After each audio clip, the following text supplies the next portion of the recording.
Thank you for waiting. I finished checking your adventurer handbook. Here are your commission rewards.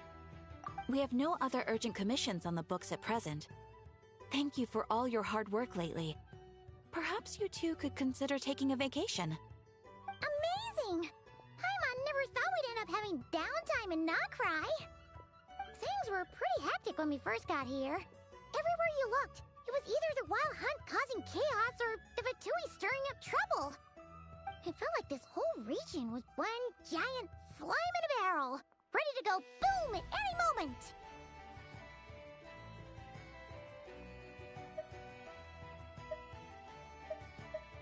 Sure have. Things were looking pretty dicey, but in the end, we managed to turn it around. Whoa! Paimon just got deja vu! Oh, that's right. It's because we've done this like a million times now. Ah, yes. Are you two aware that the Moon Prayer Night is soon to take place? Oh, yeah! Mama told us that was coming up soon. Wait, why do you mention it, though? Do people in Nasha Town celebrate it, too? Paimon thought it was just for Moon Goddess worshippers. You're partially right. Most people in Nasha Town just see the festival as an opportunity to do business. They do not concern themselves with the religious element. The festival was first celebrated by the Frost Moon Scions. On this day, they would wear moon prayer blossoms and celebrate the birth of the moon goddess through song and dance. They would also prepare food and handicrafts and give them as gifts to others. Over time, it became Nocturne's most lively festival. Oh, sounds like fun! Great! Well, in the meantime, since Catherine doesn't have any commissions for us, let's focus on some personal business instead. When we first got here, you mentioned that this was where your spaceship landed? We didn't get to follow up on it at the time, because we got wrapped up in that whole rare situation, but now we can finally start investigating it properly. Well, there's a saying Paimon's heard around these parts, which goes, if you lift up a rock, you'll find something you weren't looking for. By that logic, you'll never find what you're looking for while you're searching, but the moment you stop looking, it'll jump right out at you. Could be worth a try though, right? Anyway, Paimon suggests we focus on other stuff we want to do for now, and just keep an ear out for spaceship-related intel as we go.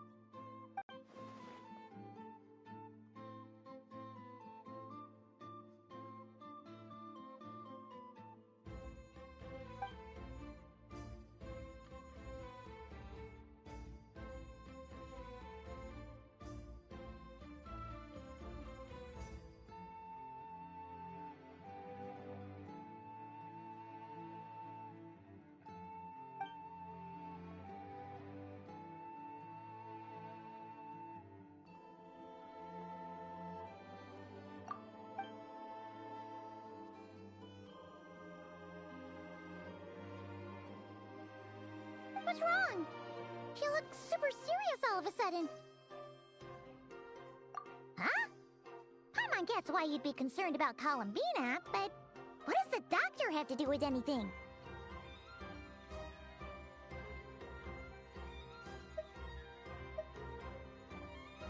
Oh, that's true. And now that you mention it, we're definitely overdue for a showdown with the Fatui. It is weird that he hasn't shown himself this whole time. What could he be up to?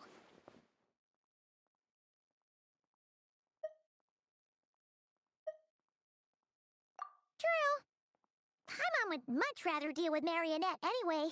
She says the meanest things, but when it comes down to it, she doesn't seem like a bad person. Maybe it's the pressure of being a Fatuse? Especially as a Harbinger. Does she feel like she's gotta act tough to keep up appearances or something? But then, every time we headed out with Rarier, she always wound up having to repair Polonia and her other robots. That's gotta sting. Losing face always hurts more for people who care a lot about their image. She's probably still furious about it. What? Relax! She's not even here! Huh? What's the matter? Oh, nothing.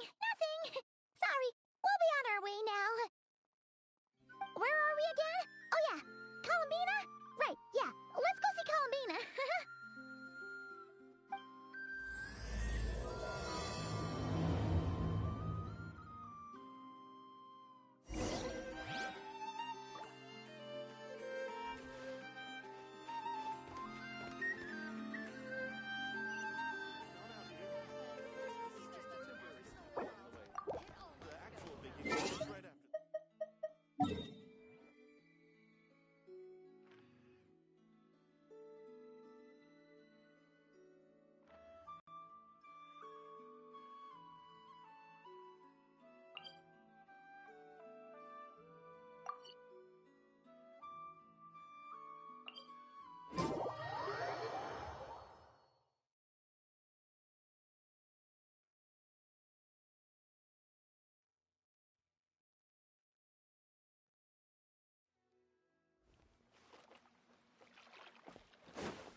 She's sitting up!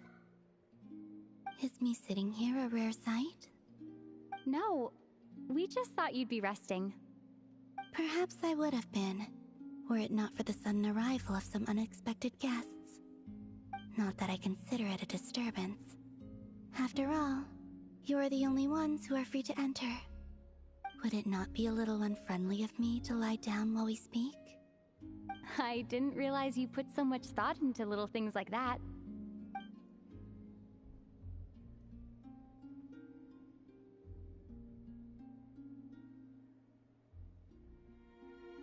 Only sometimes. There have been moments lately where I think about you and your companions. They are warm, mysterious, and cozy memories. Very few of my past memories are anything like that. They say that travelers return home bearing bags full of souvenirs. But my luggage was empty, and I believed it would stay that way. Return home? So, you're still planning on returning to the moon? Yes. This planet continues to reject me, reminding me that I do not belong here. If I remain in Teyvat, there will come a day that I disintegrate. And I don't mean reduced to dust, or turned into food for the flowers. I mean, I will cease to exist entirely. Alright then. Well, we're sure gonna miss you. But it sounds like we'll have to say goodbye. How do you intend to return? The Moon Prayer Night is soon to arrive. On that day, the moon will be closest to Teyvat. The Kuvaki in this land will reach its peak at that time. I merely need to grasp the tide, and with relatively little effort. Oh, Paimon gets it! It'll work like a slingshot! You make it sound like she's gonna get blasted up to the moon. If I did that, I suspect I would crash into the false sky. I will be using a much gentler approach. But I do like the analogy. It's fun. You see? She gets Paimon's sense of humor. In the blink of an eye, the time has come to part ways. It does feel that way, doesn't it? Time seems to fly fastest when you are enjoying it. I have always thought of myself as a wanderer on this earth, and it has never expressed any desire to keep me here. Yet, just as I plan to depart, it tugs at my arm. Is this a gesture of affection? Or is the world mocking me? Oh. Were you hoping I can answer that? Yes. You are a traveler, so you must have a lot of experience in this area. Then, what I would say is, enjoy the moment. That's right! Don't overthink it! Happiness is happiness and joy is joy! The point is to enjoy it, not analyze it. I see. Then what I would say is, even though I am very tired right now, I am still happy. I can't tell from the tone of your voice. Oh, really? You don't think I sound happy? I'm just kidding. I could tell you were in a good mood today from the moment we saw you. Ah, a joke. Albeit not a funny one. Anyway, I assume you're here about you-know-what. Give me your hand. Actually, it's not that. There's something else we wanted to discuss with you. Oh, then do you still want to give me your hand? Or not? Sure.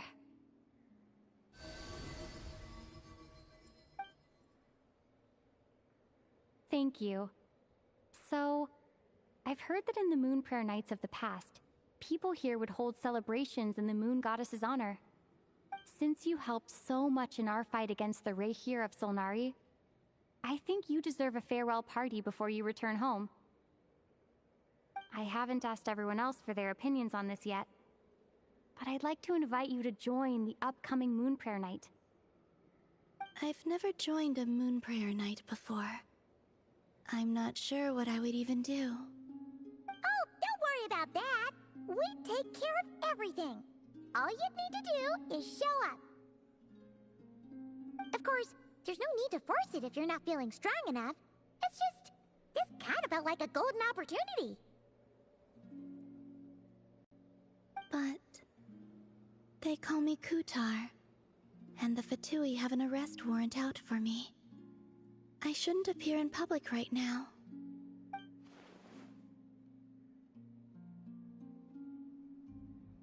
I'll make it work. You have my word. Yeah, we got your back. Well, she does. Paimon's actually not too sure what she's planning. All right, if you're sure. I will not refuse your invitation. I suppose it wouldn't hurt to pack a few more sights from this world into my suitcase before finally learning what my homeland looks like. Oh, if you see Lauma, please tell her that my answer to the question she asked me is neither yes nor no. Rather, it is, there is no need. That was kinda cryptic, but sure. Guess it's between the two of you. We'll pass along the message. Bye for now.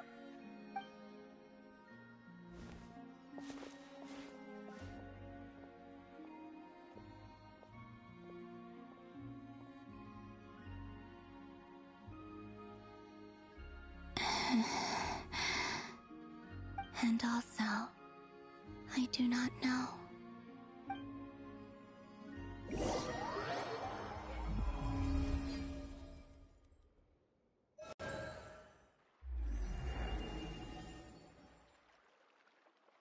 Since she's agreed to join the festival, let's go see who else wants to take part. Lauma's gotta be the person most familiar with the Moon Prayer Night. We should start with her. Also, what exactly is your plan to keep her safe? Not sure yet. I'll figure something out. What? Are you serious?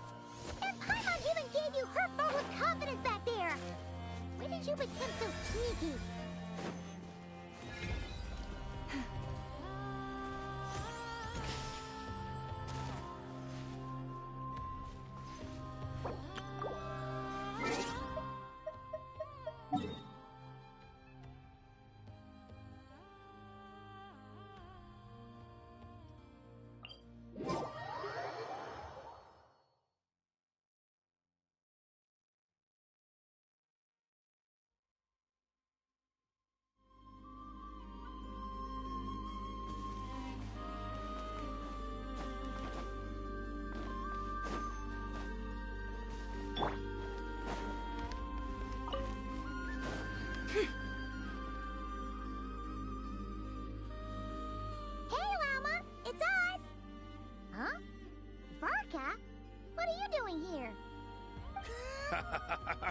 Beats me.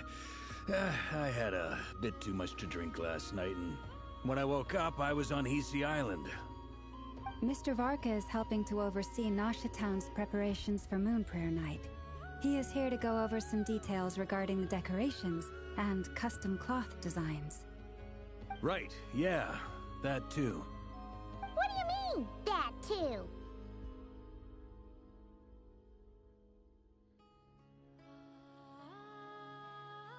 Yes. Celebrating this festival is a long-held tradition here in Nodcry. On this day, the crescent moon at the top branches of the verdant crest turns into a full moon, and the moon prayer blossoms bloom with a special radiance. Our people take these to be blessed omens. It's an especially welcome event coming off the back of all that nasty business with Rare. Everyone got put through the ringer recently, and now they're looking to turn their fortunes around. The big shots in town all agree that a big, lively celebration is just what we need to rebuild people's faith in this place.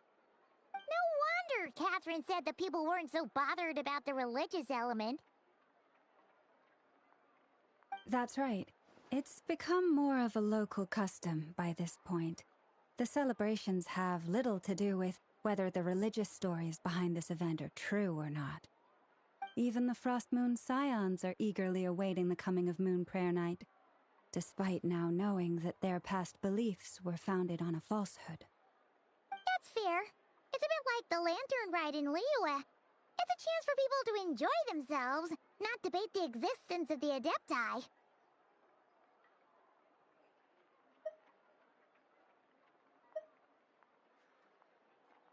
Oh, one other thing!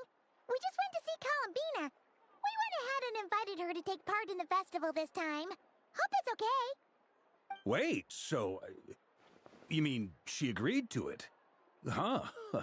That's quite a surprise. Then, I suppose that she intends to return to the moon on that day. Oh, yeah! It's kind of a complicated process, but basically, it's like a slingshot. I understand. In truth, I had a feeling that she might make such a decision. Well, if Kutar has decided to participate in the festival, we should prepare accordingly. Yeah, exactly.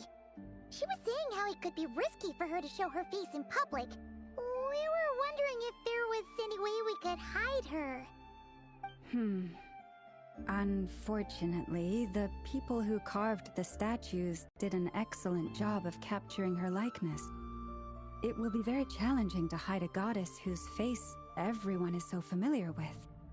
Darn! We may have bitten off more than we can chew here.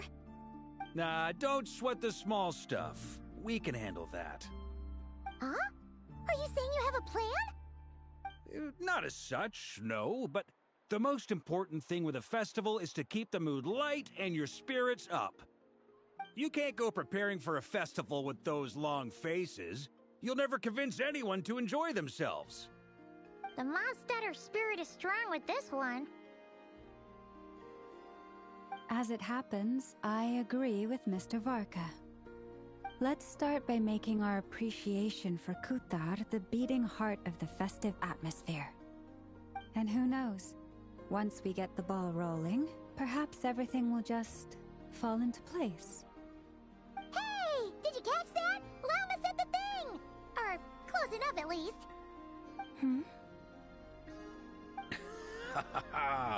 I'm looking forward to the Moon Prayer Night already. We have a festival in Mondstadt called Windbloom, and you can always tell which couples are celebrating it for their first time by the smiles on their faces. Big, beaming smiles like their whole face is glowing. And I have a feeling we'll get to see that same smile on the Moon Goddess's face at this festival. Not quite the same, surely. Anyway, I'll take care of business in the city, but I'll have to leave the decor up to you and the Frost Moon Scions. No one else can capture that traditional aesthetic quite like you guys. But lastly, there's the final key element that brings the festival to life. Companionship.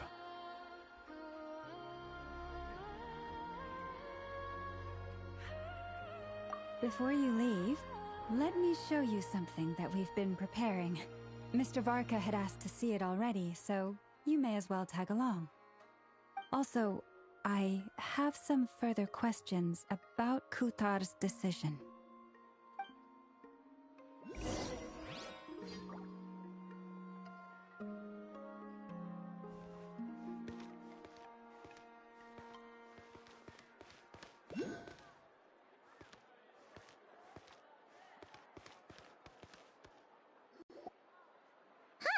What's this? They sure look like they're having fun. I believe so. Kuhenki seem very skilled at playing drums like these, although I'm not sure where they learned it from. Maybe it's an innate talent? In their eyes, they're probably just playing with toys.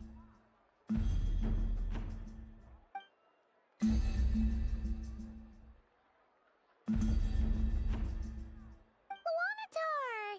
You want to play too?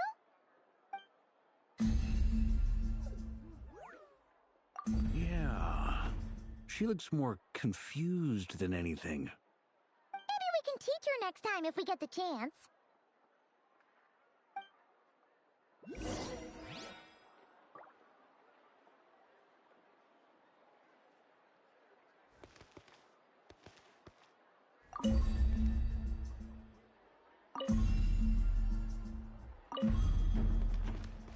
What are these floaty things? Moon veils. We hang them from buildings in the city during the festival. When you look at the sky through them, it creates a lovely misty effect.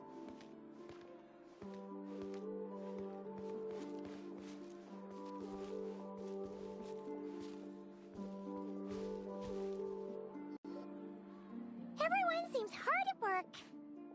They are preparing items for Moon Prayer Night. For instance, the sculpture being made over here, Mr. Varka and I were just finalizing the details of where it will be placed. Ah, there she is. I didn't know the finished article would be so large. Not to worry, though.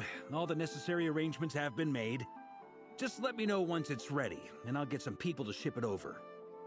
You have my thanks. And over here, we are preparing a very traditional confection.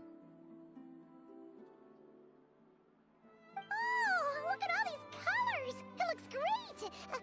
Can Paimon try one? Of course. I have a feeling you'll like it a lot. You bet! Sweets and treats are Paimon's favorite. If you included those in the Feast of the Moon, I bet Paimon would have joined the Frost Moon Scions by now. There will also be verdant crests like this present in Nasha Town during the festival. The timing of Moon Prayer Night is not completely set in advance. We make a rough estimate, then observe the changes in the verdant crests and moon prayer blossoms to guide us. As such, the wait itself is a fun feature of this particular festival.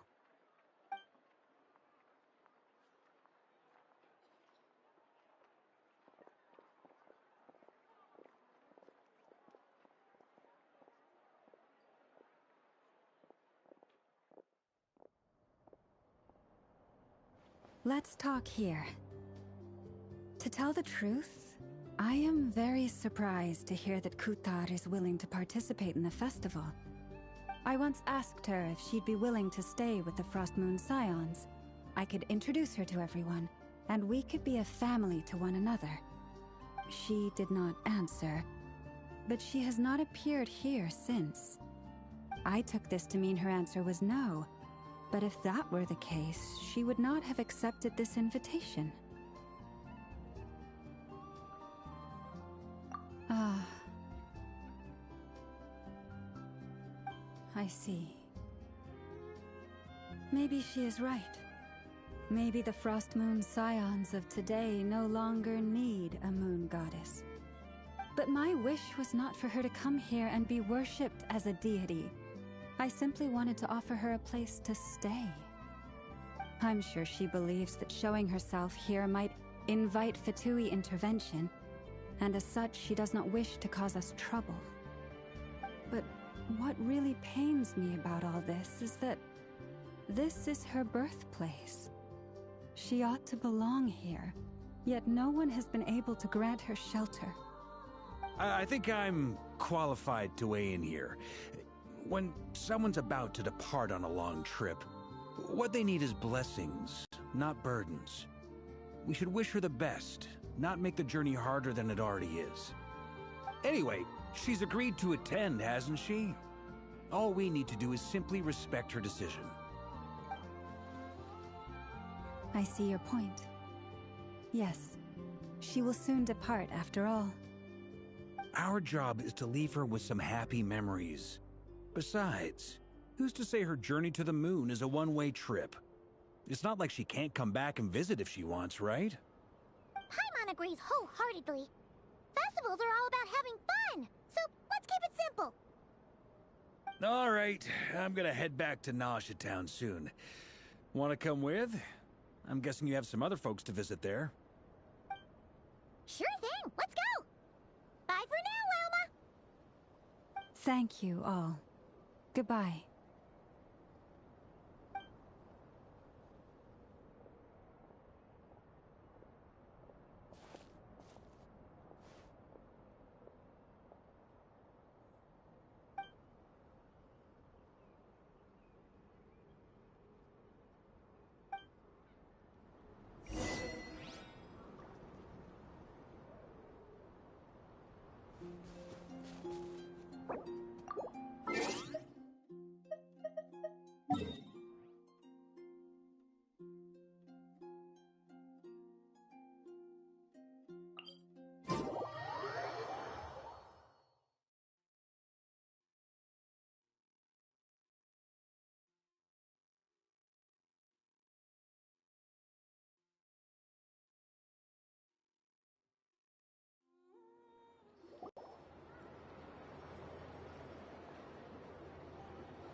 Huh? Hey, over there! It's Durin and Albedo with Flints! What could they be chatting about?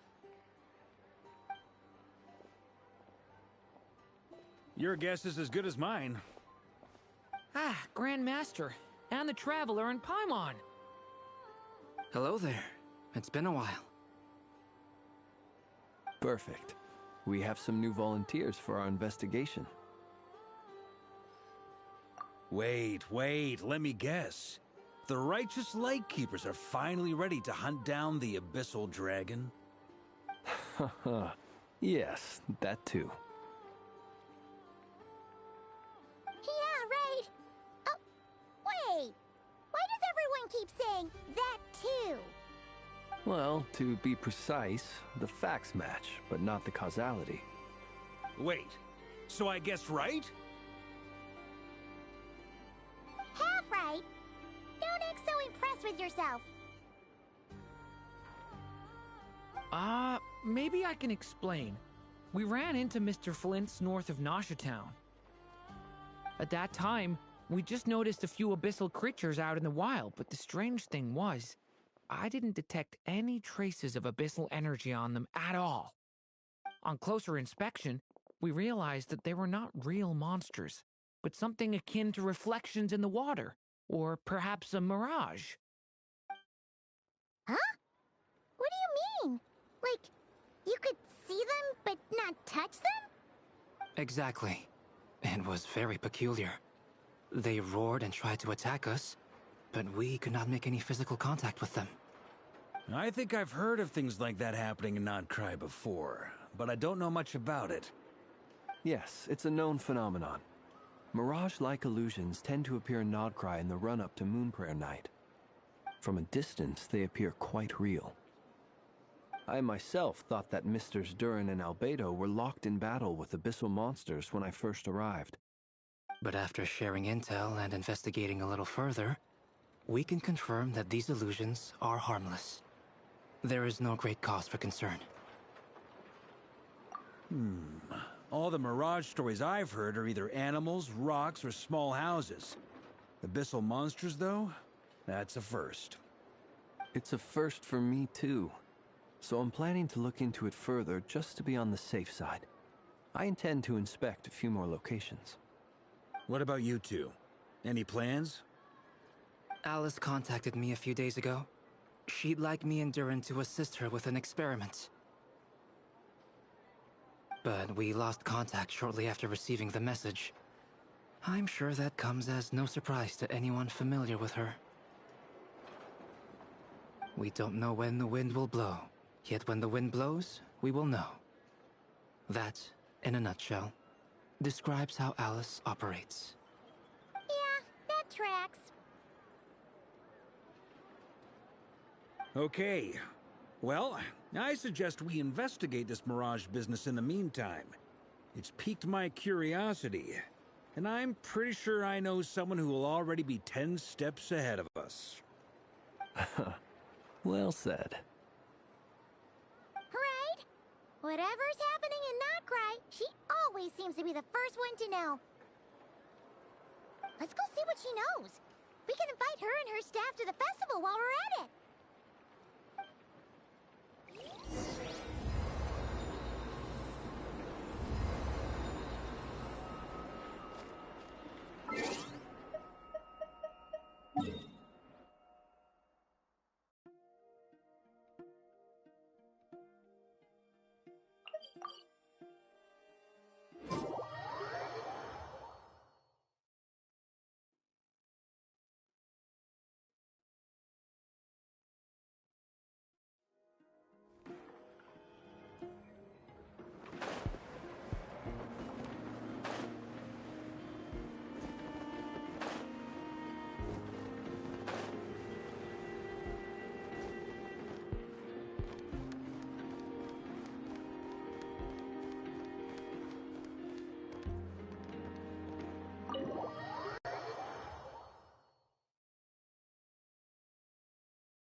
You're right, I have noticed.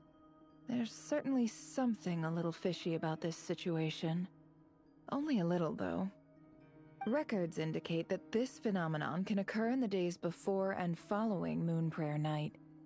That said, it has always been a rare sight in the past.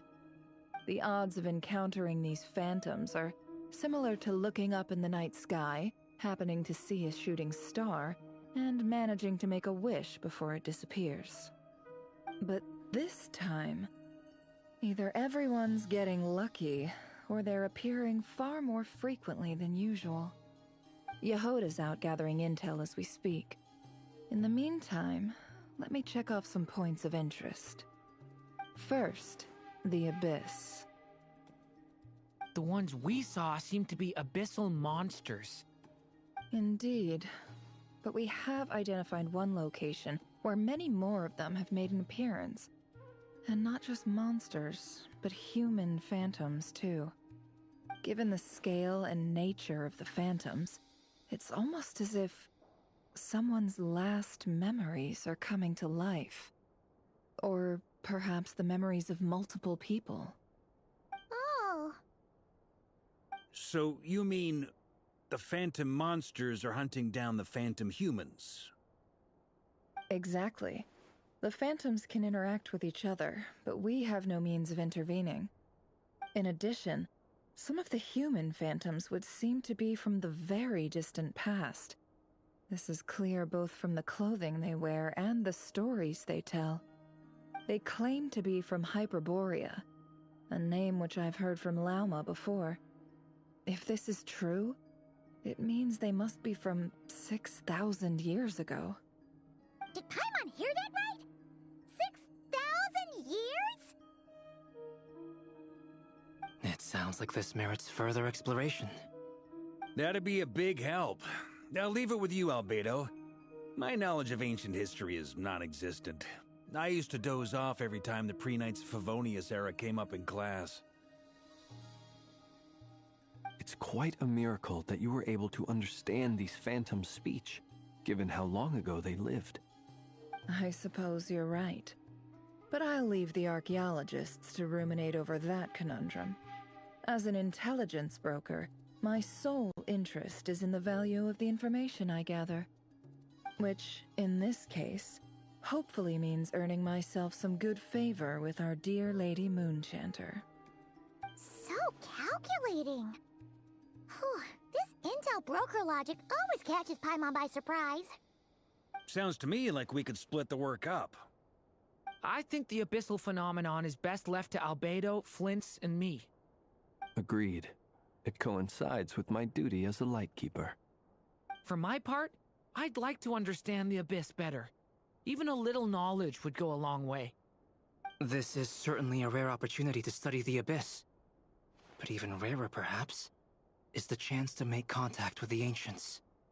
The Curatorium will take the lead on investigating the Hyperboreans. We put in the work to learn what we know so far. It seems only fair that we get some quantity of exclusive intel. That just leaves our trusty team of 2 unassigned.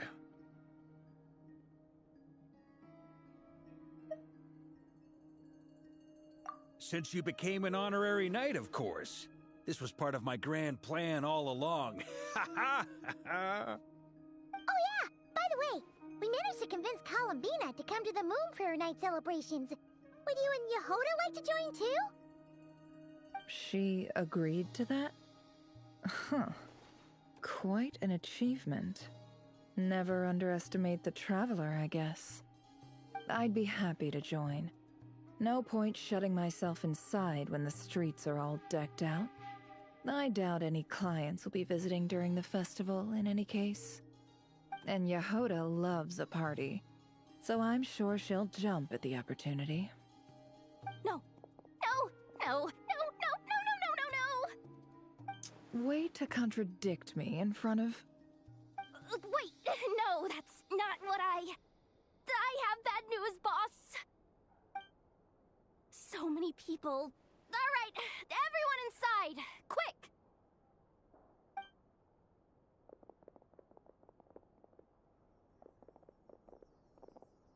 This is gonna sound crazy, but hear me out.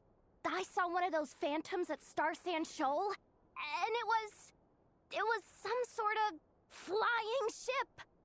Like a spaceship? That's gotta be the one you came to Tibet in. You said you saw the same thing through the moon marrow, right? Huh? You already know about it? Ugh, I thought I was gonna blow people's minds. Turns out I'm the last to find out. Wait. Back up. You came here in a spaceship? Now my mind is blown! What's it like on the inside?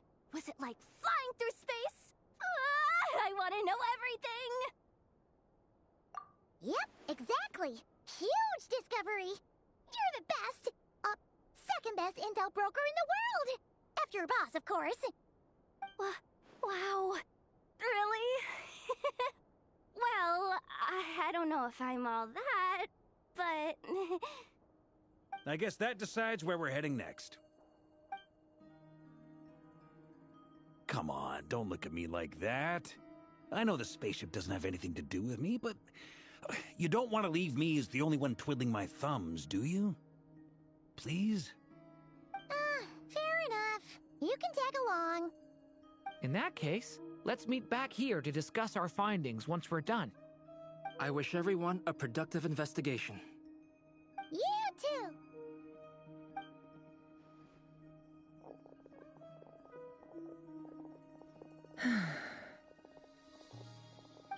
What's up, boss?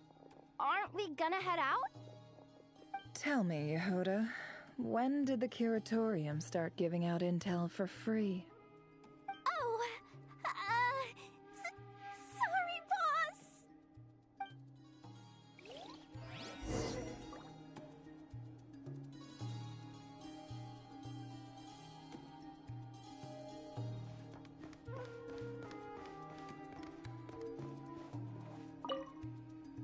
We can't unshare information any more than water spilled on sand can be put back in the bucket.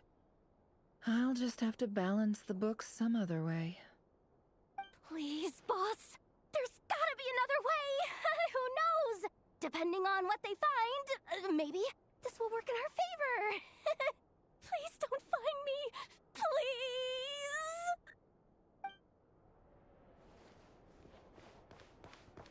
Please. We can't unshare information. Please, boss. There's gotta...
The blessings of the heavens do not fall impartially.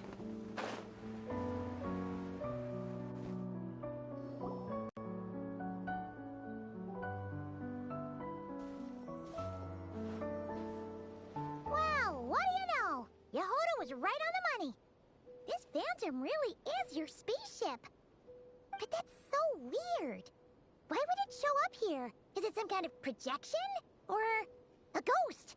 Like, maybe it no longer exists, but somehow it left an afterimage? Ah, you're already here. Miss Lauma, what a surprise. I thought you were busy with festival preparations. I was, until one of our people informed me that a strange sight had appeared at Starsand Shoal. No one's ever seen something quite like this before. I thought I should see it for myself. Same here. Oh, so we heard that these things appear around the festival period. Any idea why that is? Unfortunately not. We have very limited information about them, since they can't be interacted with. And no human phantoms have ever made an appearance before now. The most we've been able to deduce is that these sightings appear to be connected to the increase in Kuvaki energy around this time. Yeah, seems like that's all we can do. This is all so confusing. Allow me to lend you a hand.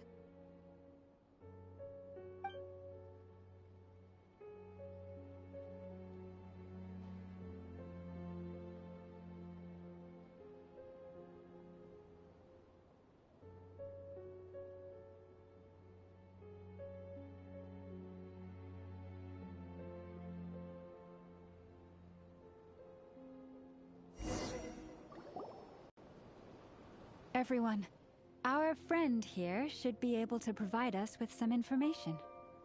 Is that a phantom Rhyme-horn deer? I've heard about how the Frost Moon Scions live in harmony with the animals, and can even communicate with them. That's coming in handy now, for sure. Okay. Yes, I understand. Then how about this?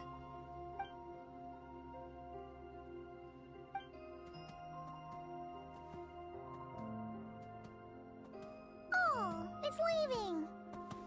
It appears to share our curiosity about this giant spaceship, so I asked it if it wouldn't mind investigating along with some friends. In return, I told it about some nearby spots where the wild fruit grows abundantly. We may live in a different era from these phantoms, but I trust that the terrain, climate, and ecology here are more resistant to the effects of time than some things are. Let's give them a moment and hope for the best.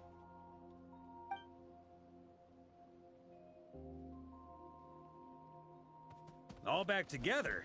Must have been a lot of fruit. Indeed. Now let me ask them some questions.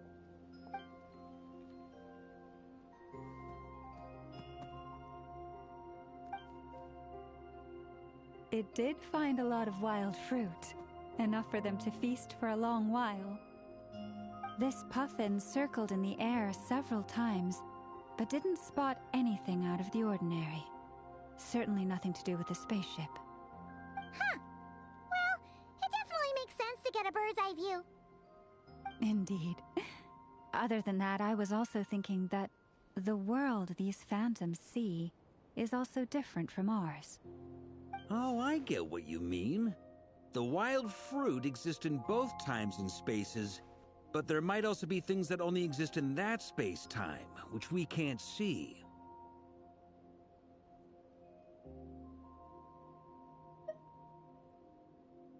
Good point. Great thinking, Llama. Blunthorn rhinos can use kuvaki to shift great rocks, but this one says it couldn't get that ship to budge by even an inch. The sniffer mole tried too, but despite being a skilled digger, it could not get through. They say that the spaceship looks robust and undamaged. It seems completely impervious to any and all attacks. Whatever lies within is well defended from harm. So, just like us humans, there was nothing they could do about this spaceship either. Yes. Still, they deserve our thanks. We are grateful for all your efforts, dear friends. Now go, and enjoy your feast. I've noticed some other human phantoms gathered nearby. Come on, let's go talk to them.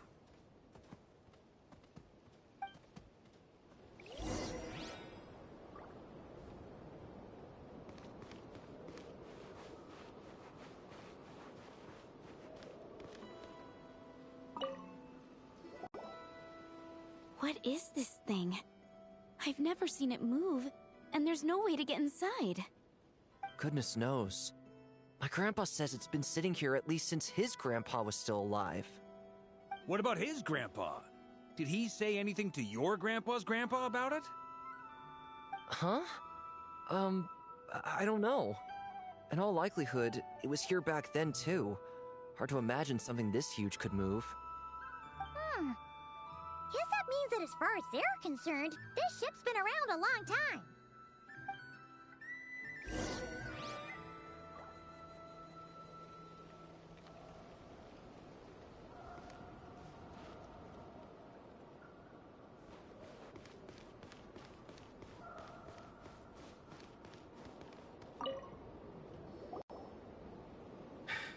Come on, brothers.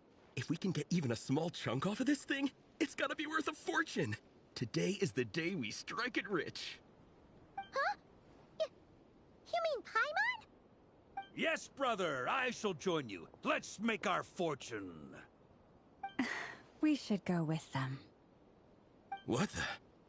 This thing is crazy tough. I can't even scratch it. What's it made of?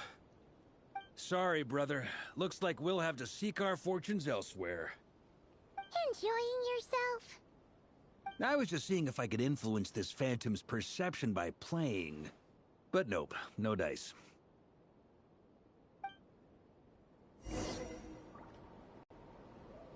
I'm sure we're all starting to build up an idea of what's going on here now that we've spoken to some of the people. These phantoms are reenacting real historical events in Nodcry. It's almost like we're in some kind of interactive stage play. We can talk to the actors, but the plot is fixed, and we can't influence it. It makes sense. History is set in stone. The objective facts of the past cannot be changed. Paimon totally thought you were just goofing around earlier. But actually, you were doing some serious investigating. Of course I was. Anyway, at this point, I think we're forced to conclude that although the Phantom spaceship is right there in front of us, we aren't going to learn much about it from these people.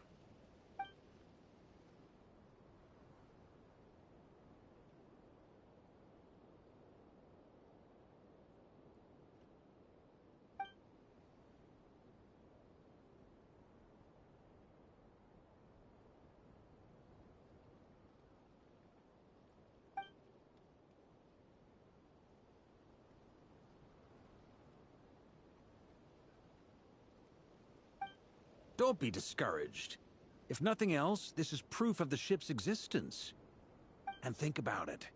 So many people tried to hack their way inside, but no one could get the door open. It's made of very tough material. To me, that says that we'll either find the ship itself or the story behind it. It's just a matter of time.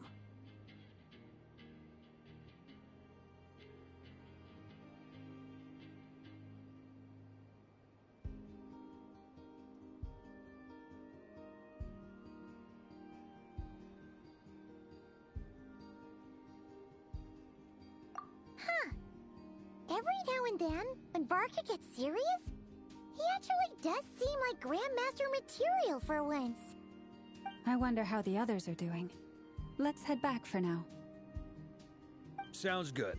Also, drinks are on me if Team Knights of Favonius is the first to finish. Wait, we have a team name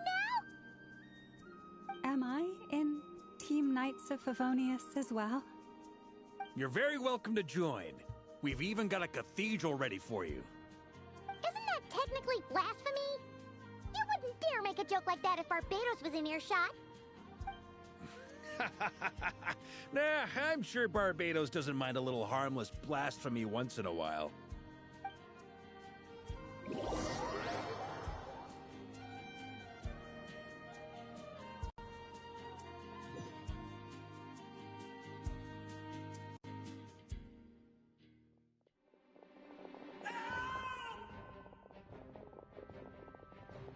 Oh, no! Get away! Oh.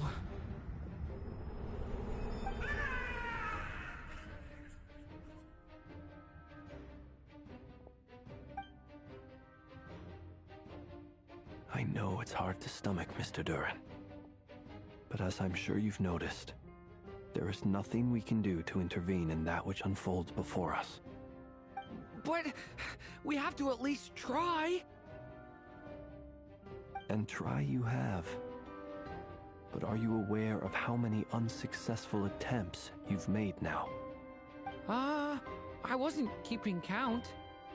I'm afraid this is the 39th failure so far. Or the 5th if we're only counting this particular victim. There are no indications that these phantoms may be altered in any way. You seem to have calmed down a little. I'll make us a fire. You should rest and have some water. Feeling any better now, Mr. Duran? May I ask a few questions? Be my guest.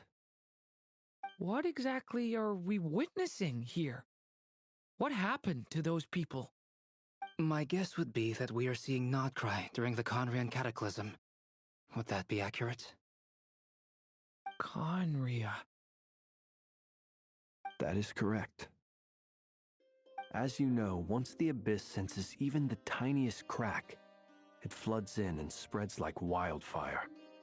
There was a time in the distant past when it permeated all of Nodcry, causing immeasurable harm. The people paid a terrible price to heal this land. Then 500 years ago, the whole of Tevat suffered an abyssal disaster. Once more, Nocturne was dealt a devastating blow. I see. In the face of the abyssal onslaught, all were like grains of sand tossed around by a tidal wave, be they human, fae, or god. The moment you witnessed is but one drop in a whole ocean of catastrophe. All right. I guess that answers my second question, too. I wanted to know why there's nothing I could do to help them, and that's because what we are seeing is history. That would be my guess as well. As I understand it, history and fate are not all that dissimilar. The latter may be unseen to us, but both are immutable. Yes. Fate was determined long, long ago. I still have a couple of other questions for you, Mr. Flint's. You mentioned more than one abyssal disaster that has struck this land in the past. How can you be sure that what we're seeing is from the Conrian incident? And also, how are you able to stay so calm when you're talking about these events? From everything I know about you, you're not cold or ruthless, and you're not indifferent to the suffering of others. Alas, I am forced to show my age. I must be 600 or 700 years old by human measure. Wait, so you... One is not easily moved by history when one has witnessed the truth firsthand. I'm sorry. You needn't apologize. Your passion is a good thing to have. Treasure it, because someday you may find it in terribly short supply. Now, at the risk of offending you, I have a question in return. Your curiosity toward the abyss, is it born from hatred or because you sense its call? I only ask because I kept a fragment of Rarir's body in my lantern for a short time. Specifically, his heart. So I know what a burden it can be to carry the abyss with you. And I hear its power growling from somewhere within you. In my eyes, your mere existence is a miracle. My honest answer is... I don't know. I don't think I have the confidence to say for certain. What I will say is the abyss is not the only issue that haunts me. Even before I became who I am today, the question dogged me constantly. Should I even exist at all? My doubts remain unresolved.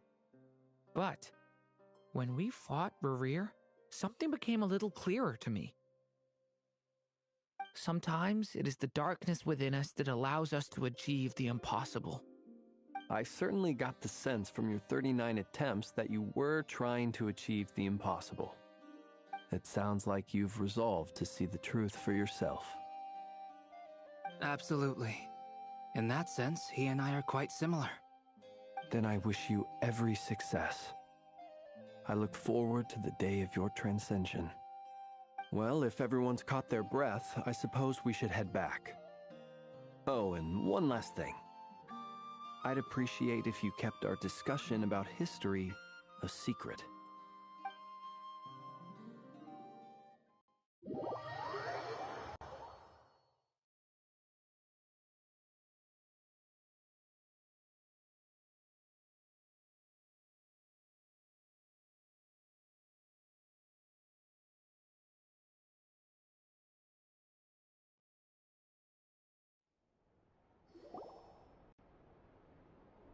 Incredibly, our separate investigations led us all to the same conclusion.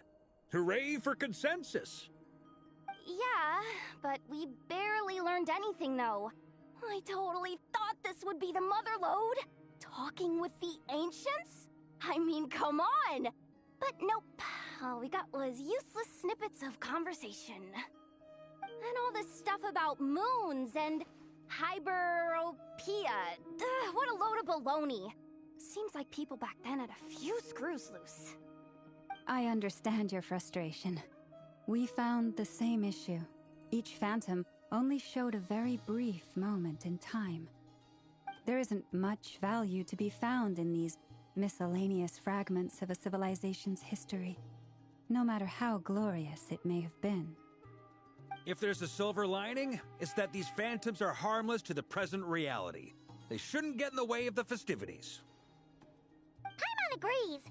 And not just because it's the first thing she understood in this whole conversation. You look disappointed, Nefer. Is something the matter? What do you think? We all worked our tails off, but the only one to gain anything from it was you, Lady Moonjanter. Well, please do share the Hyperborean records with me. I will gladly inscribe them in our people's documents. Oh, duh! Yeah! That was it! Hyperborea! Hyperborea. I'm serious. Only an expert in the Frostmoon Scions and their history can turn these records into valuable research material. The alternative is to let them gather dust on the Curatorium's storage shelves until the pages turn yellow. Nefer, you're wise enough to know that cooperating and sharing the profits is the best course of action here. Well, that goes without saying. Sure, let's do that. Huh? But didn't you say we aren't supposed to give out intel for free? Sorry. Shutting up. Now is not a good time to push Nefer's buttons. Anyway, back to Moon Prayer Night. I'm thinking that we should prepare something a little special, aside from the usual decorations and so on. You mean a parting gift? Can't go wrong with food. Although, does food go bad on the moon? Perhaps a lantern would be a better choice. It might be dark up there. It could prove difficult to light a lantern on the moon. Magical stones might serve that purpose better. What about a clockwork mecha model from Fontaine? I've got a whole bunch at home. I use them for fighting practice in my free time. None of these sound like things she would be even remotely interested in. But we don't interact with her enough to know what she likes. Yeah. It would really save us the guesswork if someone could find out what she's into. Wait, what the? Traveler? They're all looking at you.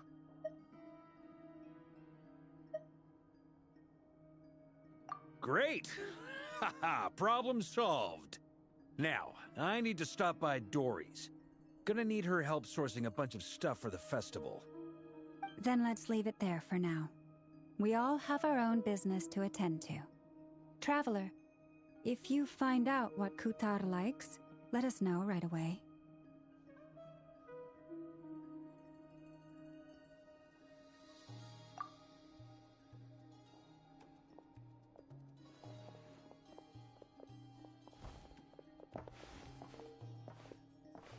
Is something the matter?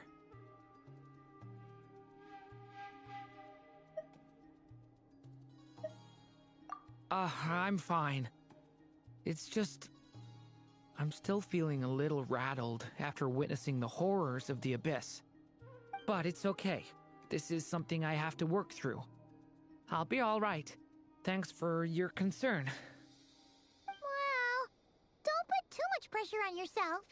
If you ever feel like something's wrong, physically or mentally, we're here to talk.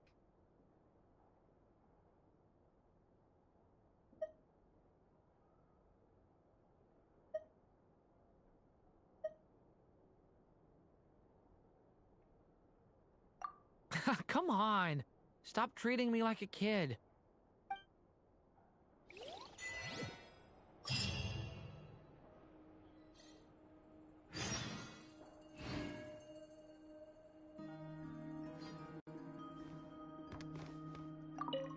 Which is why we need a lantern guaranteed to work on the moon. Yes, I have a few ideas, but the lantern itself is the easy part. The real issue is how little we know about the lunar environment. Wait, You two are serious about this? Let's just say I'm intrigued by the shining magical stones that Mr. Albedo has mentioned.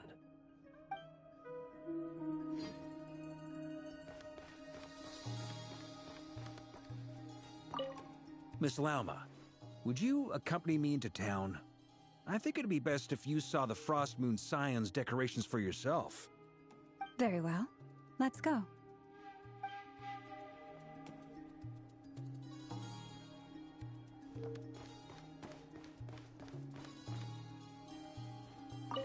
Could you do me a solid and try to smooth things over with Boss Neff?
weren't there a few Kuhenki here last time too? Where did they all go? Walkies? For Kuhenki? You're not pets, you know. Oh, well. Looks like we just came at a bad time. Let's try again tomorrow. There's still a few days until Moon Prayer Night, so we're in no rush. Besides, she needs time to rest anyway.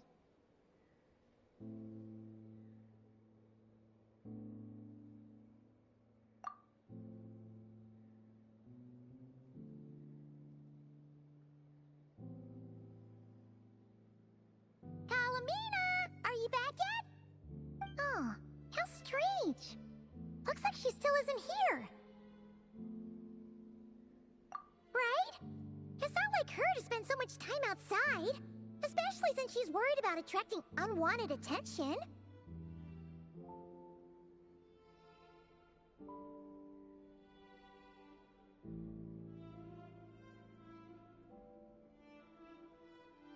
What about Luonatar?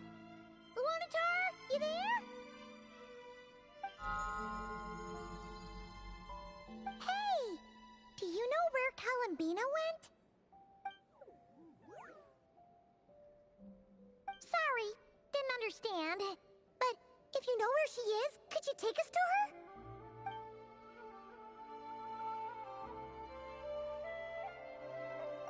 Yeah, that's even stranger.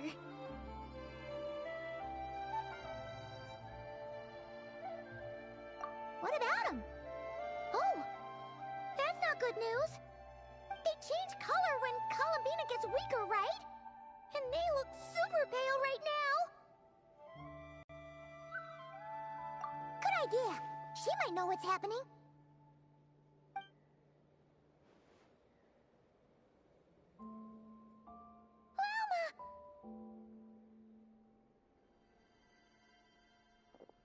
Ah, it's you. How is Kutar? Is she okay?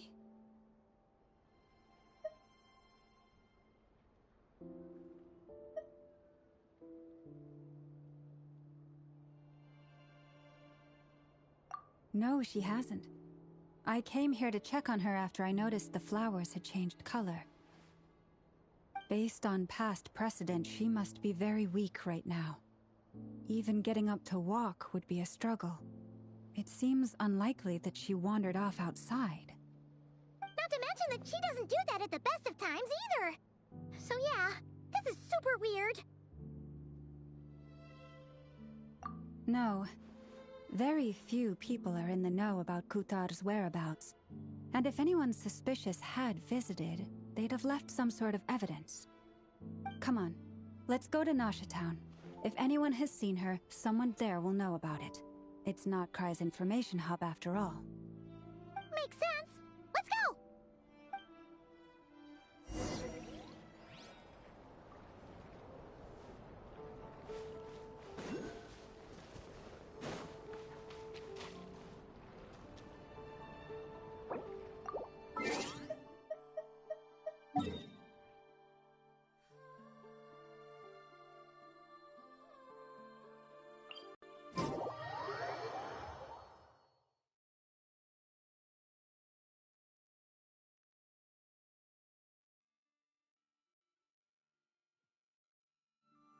The blessings of the heavens do not fall impartially.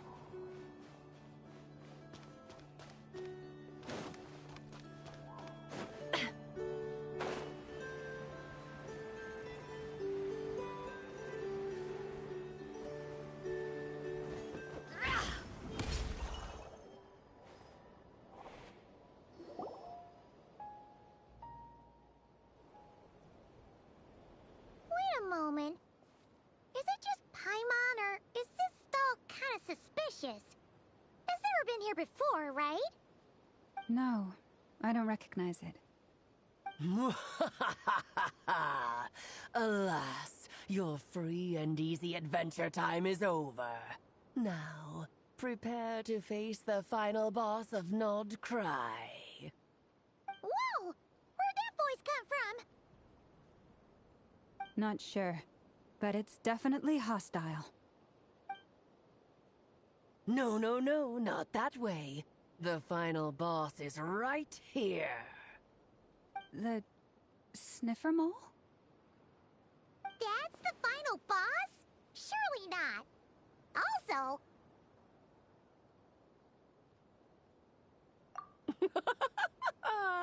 Okay, the jig is up. I'll stop teasing you. Turn around. I'm right behind you.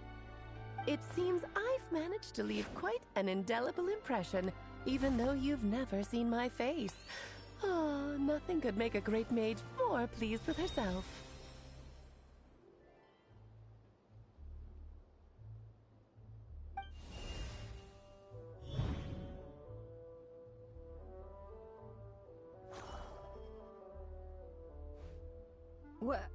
What is going on?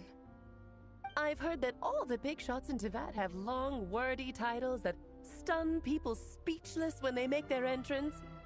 Unfortunately, none of them are affiliated with the Hexenzirkel, and we ourselves keep a very low profile. The notorious name-dropping doesn't quite work for us.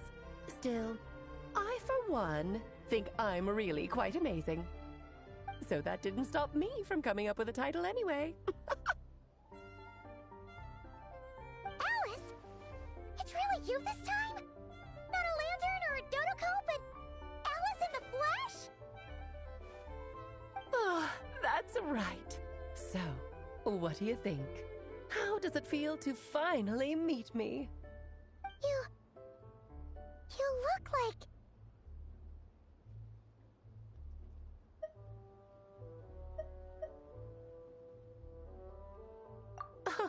What is that supposed to mean, I'm the mother of Klee, Teyvat's #1 cutie. How old could I possibly be? So she's a friend of yours? Kind of. This is actually the first time we've seen her in person. I see. Madam Mage, that was, quite a powerful entrance. I certainly won't be forgetting it anytime soon. It's okay, Lauma, don't force it. Paimon will do the honors. This is Alice from the Hexenzirkel. She's a friend of ours. And of Arcus, too.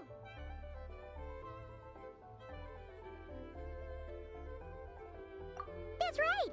She's a good person, just kinda... unpredictable. Well, what is the human heart if not unpredictable? If we could not do as we please, how would we differ from machines? I am Lauma, Moon Chanter of the Frost Moon Scions. It is a pleasure to meet you. Oh, I know. Before you got here, I spent a good, 15 minutes getting up to speed on Nodcry's present situation. In other words, I've read the whole in the last episode part, so we can skip the pleasantries. Fair enough. Well, Miss Alice, I can already tell that you have quite a unique personality. He'll get used to it.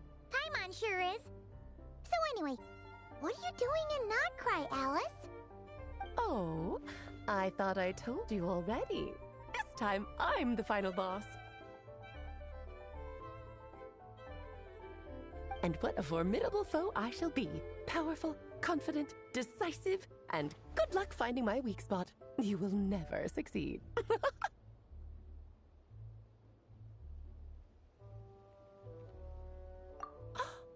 Oh, drat! My one weakness, and you found it in an instant. Fate has been dealt a devastating blow. Thus falls the great Dodo King. Why are you playing along with this nonsense? For funsies, of course. What's wrong, Paimon? Are you disappointed in me? Am I a gigantic letdown? No, it's just... you seem like a busy lady. And this is the one time you've shown up in person. Paimon figured it would be for something more high stakes than just goofing around. You're quite right. I'm here in Nocturne because something big happened. Something big enough it caught the attention of the Hexenzirkel. It concerns the 3 moons, Teyvat's borders, and of course, the moon goddess you are currently searching for.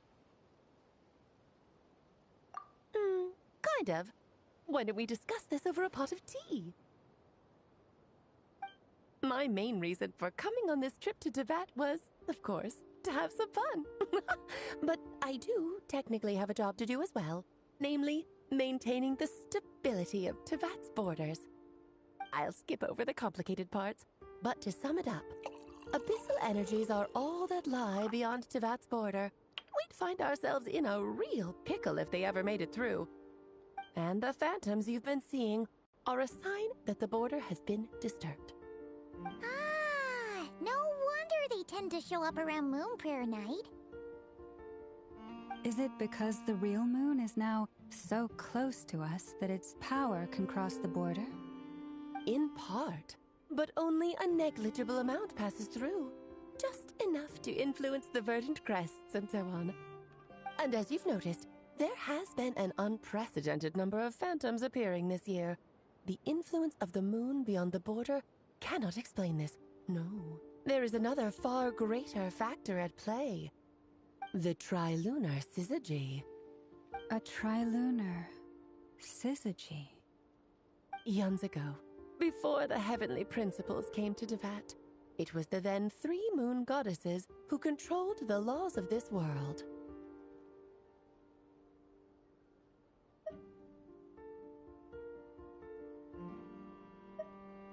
Oh, that's exactly it! The 3 goddesses split these powers amongst themselves, promising never to consolidate them into one singular body. This was meant to keep the world stable. But, fast-forwarding to the present, the eternal moon's marrow is with you, while the iridescent moon's marrow, which should never have appeared in this world, has been retrieved. Add that to the presence of a moon goddess in the flesh and... the power of all 3 moons is gathered here in Nocturne. There hasn't been an event like this since the War of Funerary Flame. And it's having a noticeable effect on Teyvat's borders. Because I wish to give my darling daughter a peaceful, sunny environment to grow up in. Is that a good enough reason? Kinda sounds like you're dodging the question, but it does make sense. Well, that's one reason anyway, and the most important one. The others are a little complicated to explain. For instance, cleaning up after dearest Miss R. Albedo could tell you more about that if you're curious, but right now, I have a more important question to ask you. Why are you collecting the moon marrows?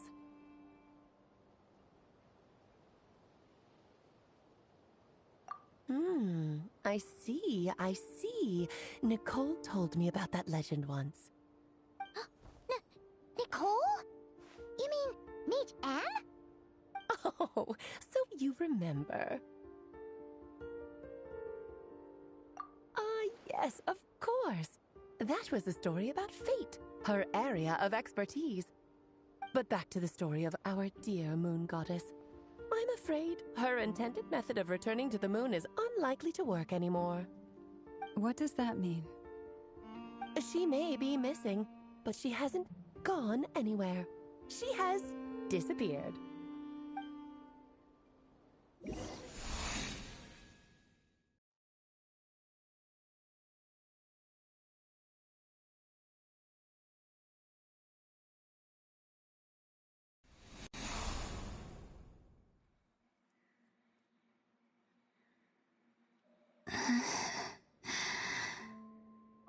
My body is so heavy. Wait, no. It's my mind that's heavy. My arms and legs are as light as a feather. What's happening to me? I feel drowsy, like I've been asleep for too long. Is it daytime or nighttime? Is the moon out? I think I'll go for a walk.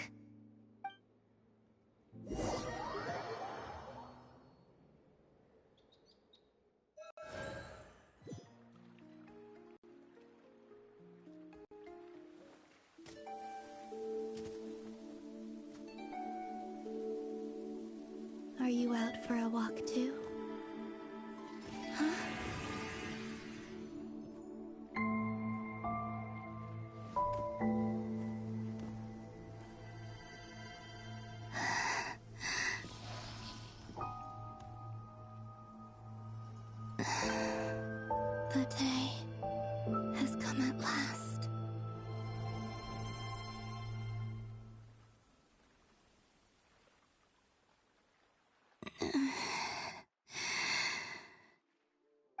grown so weak that I can't even sustain my physical form. But Moon Prayer Night is nearly here. I was so close to returning home. Death is near. Is this how it ends for me? Will I return to the moon after I disappear? Or...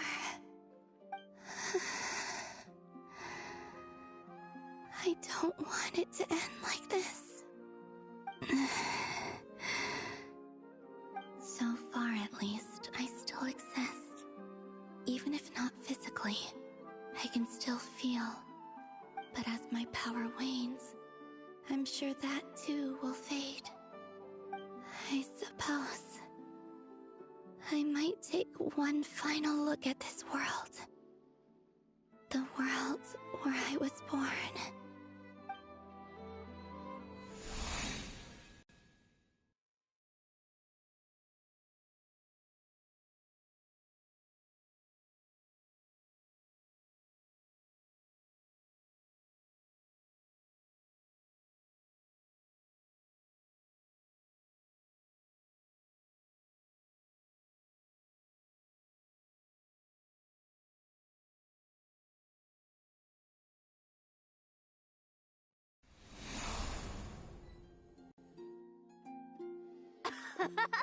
Come on, come on!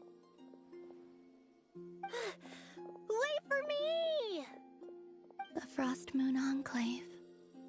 How much it has changed since I was born. These decorations, they're so heavy. It's times like this when you kind of wish men could be priestesses and acolytes. How fascinating. I've never had the chance to be privy to people's private lives in this way. In the past, people would get so solemn and serious the moment I showed my face. Like they were frozen stiff. Karina, Lametti, it's time to eat. Coming! I want to watch them a little longer.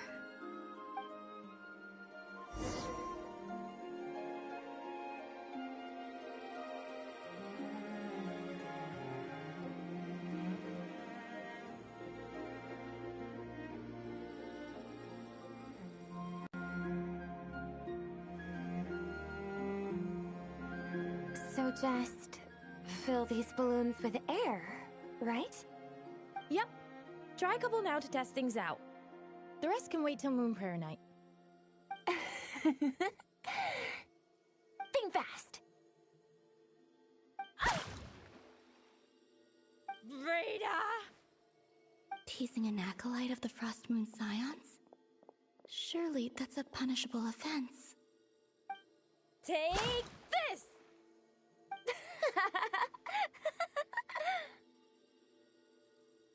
Huh? All right, enough horsing around. Lady Lauma gave us a task. We should get back to it. The task is just to check that the balloons don't leak, right? Doesn't matter if we fill them with air or water. Okay, you got me there. And you got me there. But still, we can't use all the balloons before the festival even starts. We won't use all of them. And as long as Lady Lauma's trusted acolyte doesn't snitch, this can stay as a little secret between friends. A couple more can't do any harm, right? Oh, you menace. Then, think fast! Is pumping a balloon full of water really so much fun?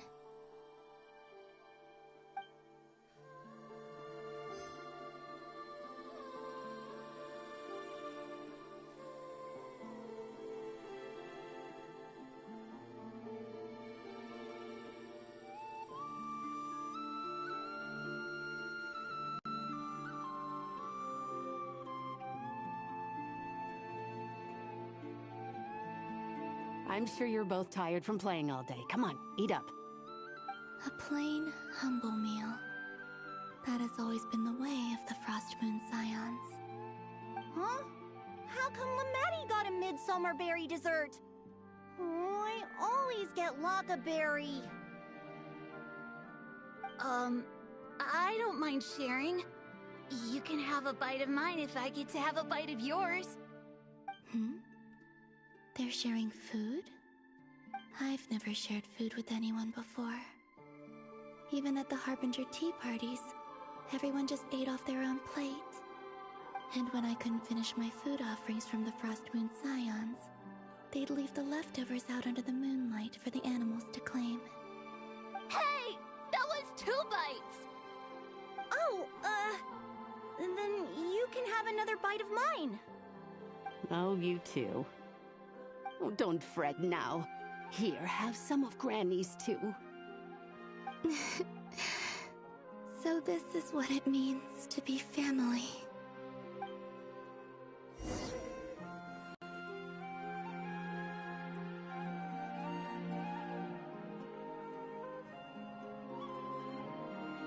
I'm seeing so much that I'd never usually get to see. They'd never act like this when I was around. It's nice, being able to just watch people in peace in these final moments.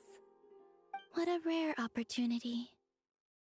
I think I'll go take a look around Nasha Town, too. Maybe the Traveler will be there.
After the War of Funerary Flame, the Moon Goddesses were no longer recognized by Teyvat.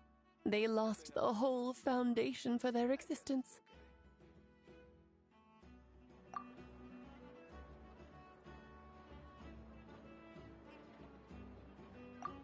That's why the Moon Goddess's strength is fading.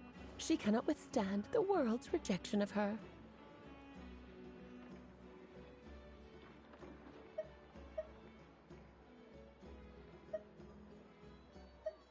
To be more pedantic about it, the Moon Goddesses did something to offend the heavenly principles, and that's why they were ousted. Something of a recurring theme in Teyvat's history.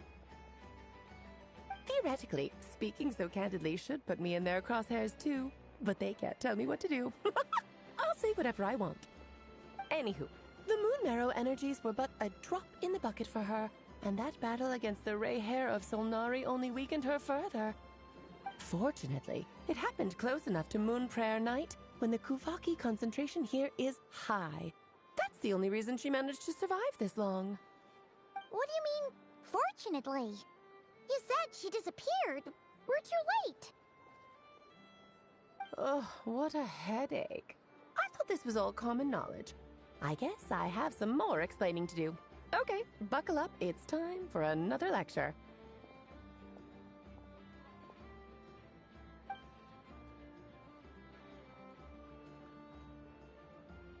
Now, I said earlier that the Moon Goddesses lost the foundation for their existence. The reason for that has to do with the natural order. Basically, the rationale for their existence in Teyvat was lost. The same logic applies to the present Moon Goddess, too. Consider her existence so far. Her comrades in the Fatui called her Damselette. And she was worshipped as Kutar by the Frost Moon Scions. But these connections have now been severed, whether by her hand or yours. So, the rationale that once sustained her existence is now gone. Wait, we did that to her? Oh, well, Strictly speaking, yes. But let's not start pointing fingers, shall we? I'll only end up as the big bad villain, and that's not the kind of final boss I want to be.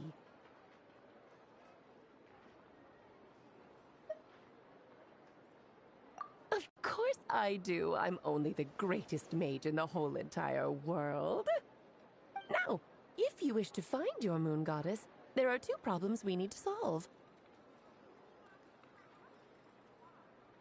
Firstly, we'll need to strengthen the connection between her and Tevat, at least enough to sustain her until Moon Prayer Night.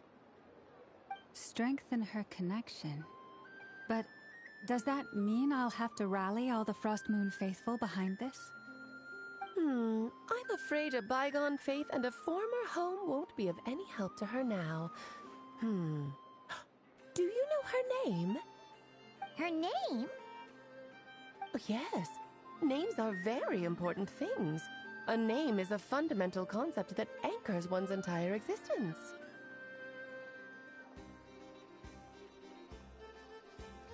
Then your first job is to find it. As a moon goddess, I'm sure she must have a name she identifies with. Neither Columbina nor Kutar is her true name, and she's never really accepted either of them. So, finding out her real name is enough to sustain her existence?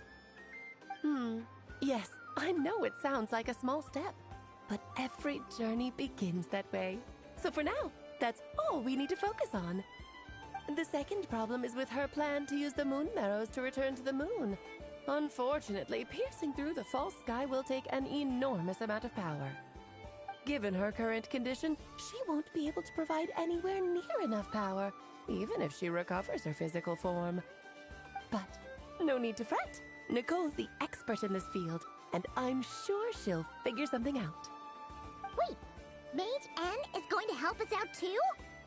That means we've got 2 Hexencircle mages on the case. This is turning into a pretty big deal. Actually, this is more of a side quest for me. Like you said, I'm a busy lady, so I can't stay for too long. I'll have to return to Tevat's border soon. That's the upside you get for looking out for my little Klee. Hopefully that will incentivize you to carry on keeping her company in the future. Anyway, jokes aside, you'd better get moving. It will take quite a miracle for the moon goddess's consciousness to hold out till Moon Prayer Night. Oh, I suppose I might as well tell you where Nicole is before I leave. Off you go now. Time to meet your new friend. Oh, yes, and a little suggestion. Don't forget to mind your heads. What? I wonder how Durin's doing. I should really go see him before I head back. You really are super busy. I most certainly am.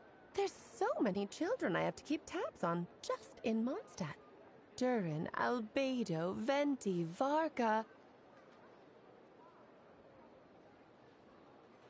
Klee didn't make the list, huh? Of course not. Klee is my pride and joy. I have no qualms about her, because she's the best child in the whole wide world. Yep.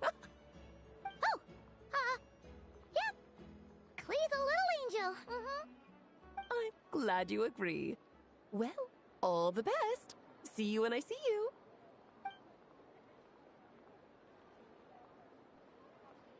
She left in a hurry. Yeah, she didn't pack up her stall. Should we handle it for her?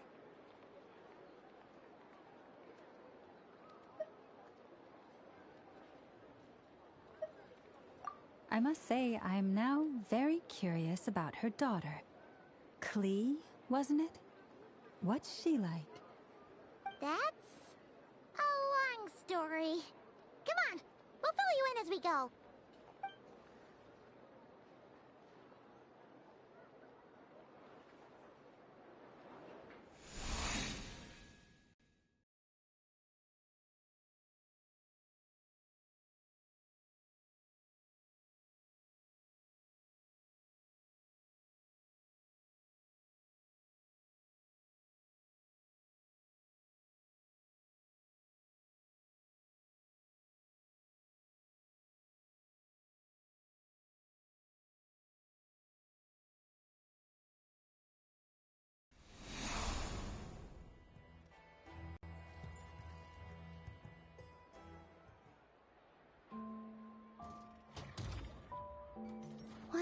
lively place. I've never experienced Nasha Town like this before. Hey, you old geezer! Your hammer's rusted through! Who are you calling old geezer? Are they quarreling? I'm looking right at him! You've really gone downhill since giving your daughter free rein in the workshop. Can you even swing a hammer anymore? It shouldn't take you days just to fix a single chair! You might as well use that hammer to massage my back for all the good it's doing. Don't run your mouth, or you'll get a back massage that'll put you in bed for the rest of your life. Look, the materials haven't arrived yet, all right? You know how busy it gets in the days before Moon Prayer Night. I'll bet you send all the materials to your little princess. Blood's always thicker than water, huh? All right, you've made your point, Uncle Koski. As soon as the materials arrive, fixing your chair will be the #1 priority. And Dad, if you've got time to chat, why don't you lend me a hand, See? Lolka knows what the score is. I guess they're friends. But the way they spoke to each other was so ugly. Then again, it wouldn't be the first time I've seen something like this. Columbina! Sing outside my door in the middle of the night one more time, and I'll unscrew your vocal cords. You hear me? Oh, Zandrone. So that was her way of trying to be friends with me. What a pity. I won't get the chance to say any ugly things in reply.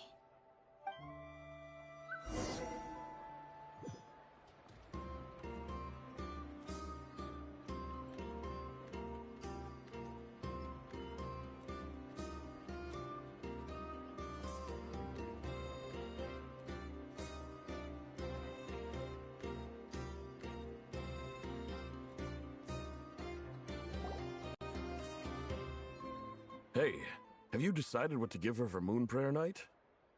I sure have. She's gonna get the surprise of her life when she's least expecting it. Then I'll whip out the ring and pop the question. The surprise of her life. What a fun turn of phrase. Cool, I get the picture. You can spare me the gushy details. Ooh, looks like we have a customer. Hello there, ma'am. Would you like some Moon Prayer Night candy? Huh? Is he talking to me? Can he see me? Here you go.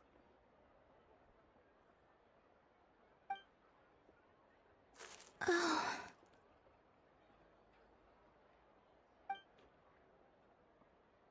Come back anytime. Right. Now, where were we?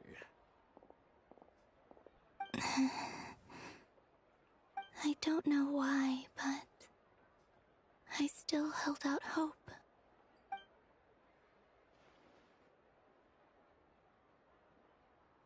The most important thing right now is to find that mage. This name thing seems super important too, but where do we even start looking? I'd better go pay the Fatui a visit.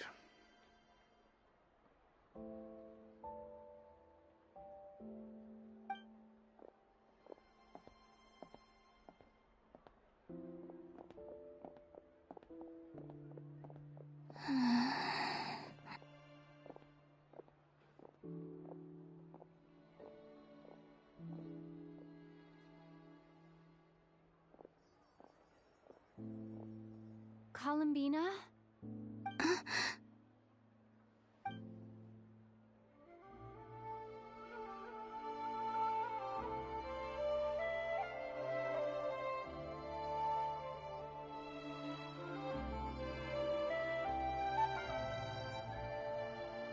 Traveler? Let's go! This is no time to be spacing out!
Where are they going? They mentioned a mage and... a name? So, Mr. Varka, are you acquainted with this Nicole? Or should I call her Mage N? Not really. We've never met, though she has come up in conversation. From what I've gathered, Alice kinda took Nicole under her wing. Taught her how to speak in a more ladylike fashion, that kind of thing. Huh. Hard to imagine Alice as an etiquette coach. Yeah, Alice is a larger-than-life personality, I'll give you that. But then again, that's why she's able to draw such an eclectic mix of people into her inner circle. If I remember correctly, being an interesting person is actually one of her main entry requirements. So, if you ever wanted to join the Hexenzirkel, I'm sure you'd both be eligible to apply. Hey! Don't go around making promises on Alice's behalf! I wouldn't dare. I'm just trying to paint a picture of the Hexenzirkel for you. Okay, sure. Anyway, since none of us have ever met Nicole, how are we supposed to find her? We can't just go up to every woman in sight and ask, "Hey, are you Nicole?" Maybe something she's wearing will give it away? Like, a windbloom pinned to her chest or something. Wait a minute. Alice never said Nicole was from Mondstadt. Oh, true.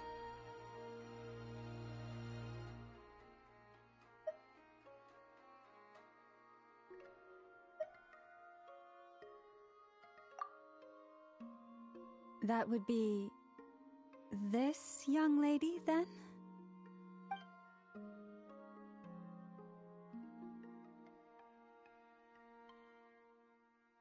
Hey there! Sorry to disturb you, but... are you Miss Nicole? Varka, Knight of Boreas of the Knights of Favonius. Alice might have mentioned me before. Mm-mm. Have we got the wrong person? Sorry. Well, this is awkward. When I shook my head, I meant, no, Alice hasn't mentioned you before.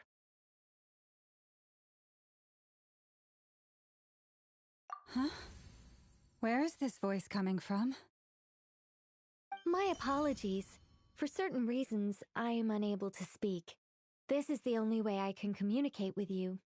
It might take some getting used to, but I hope you can understand. Hey, it's fine. I'm more shocked by the fact that Alice never speaks about me. I mean,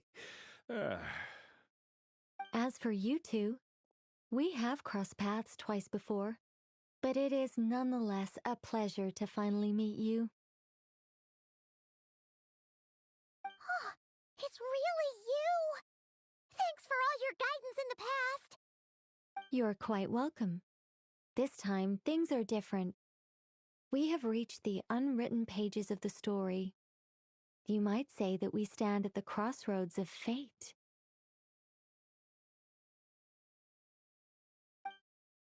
Now then, allow me to formally introduce myself. My name is...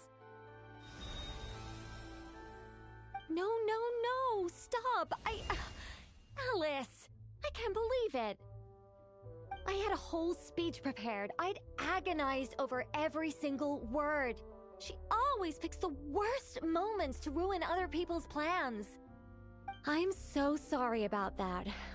Alice took the liberty of devising some bespoke self-introduction magic for each member of the Hexen Circle.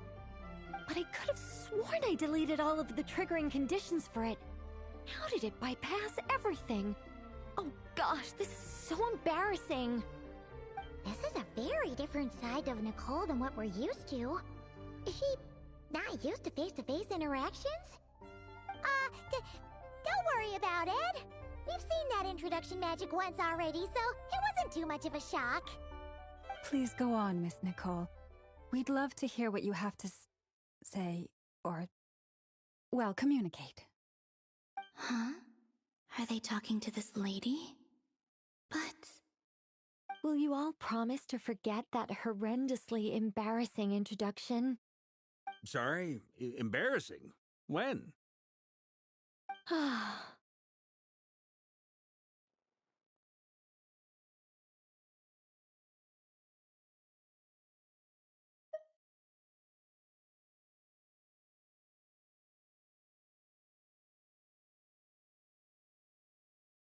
Yes, my name is Nicole, and I am one of a very few angels who have retained both their preferred form and their power.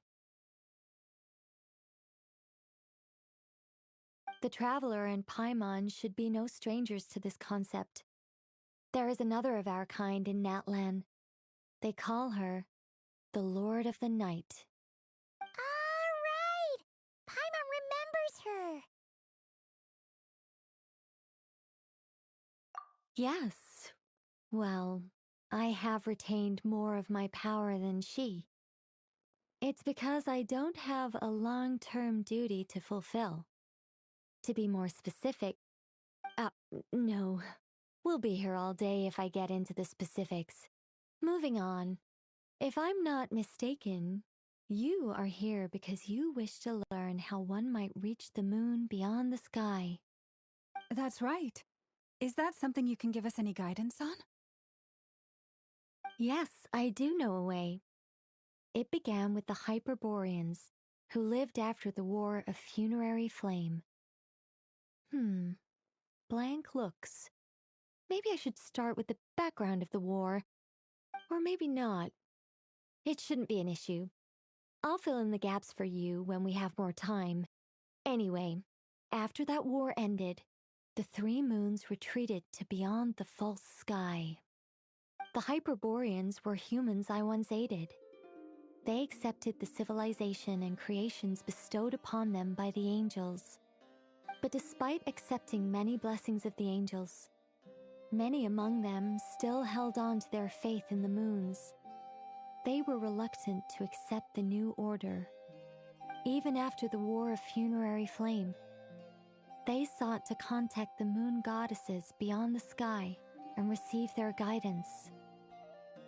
But all three had passed away by that point.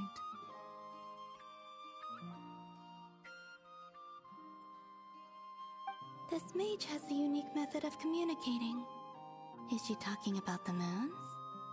Yes, but they did not know. And so, still they prayed for the moon goddess's mercy. After building titanic structures that consumed vast amounts of Kuvaki, at last they glimpsed the moons and heard their voices. But of course, they were gravely disappointed, for it was then that they realized the three moon goddesses were dead. Oh, that's such a sad story. It is. Humanity was in a very sorry state at that time. The angels who had once aided them were gone, and the War of Funerary Flames had left them homeless and destitute. Just a second, I gotta ask. How relevant is all this history to the task at hand? Well, I mean, it's... Okay, it seems we've drifted into irrelevant narrative waters. It's been a while since I've had the chance to speak inside someone's head.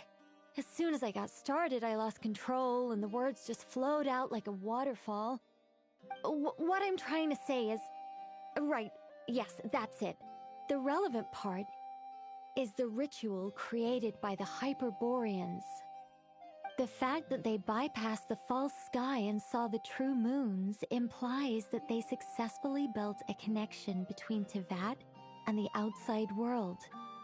Which means, with enough Kuvaki and a sufficiently stable connection, it should be feasible to send one person over the border. Okay, so they built some kind of portal? Oh, yes. A portal. Yes. Is something wrong?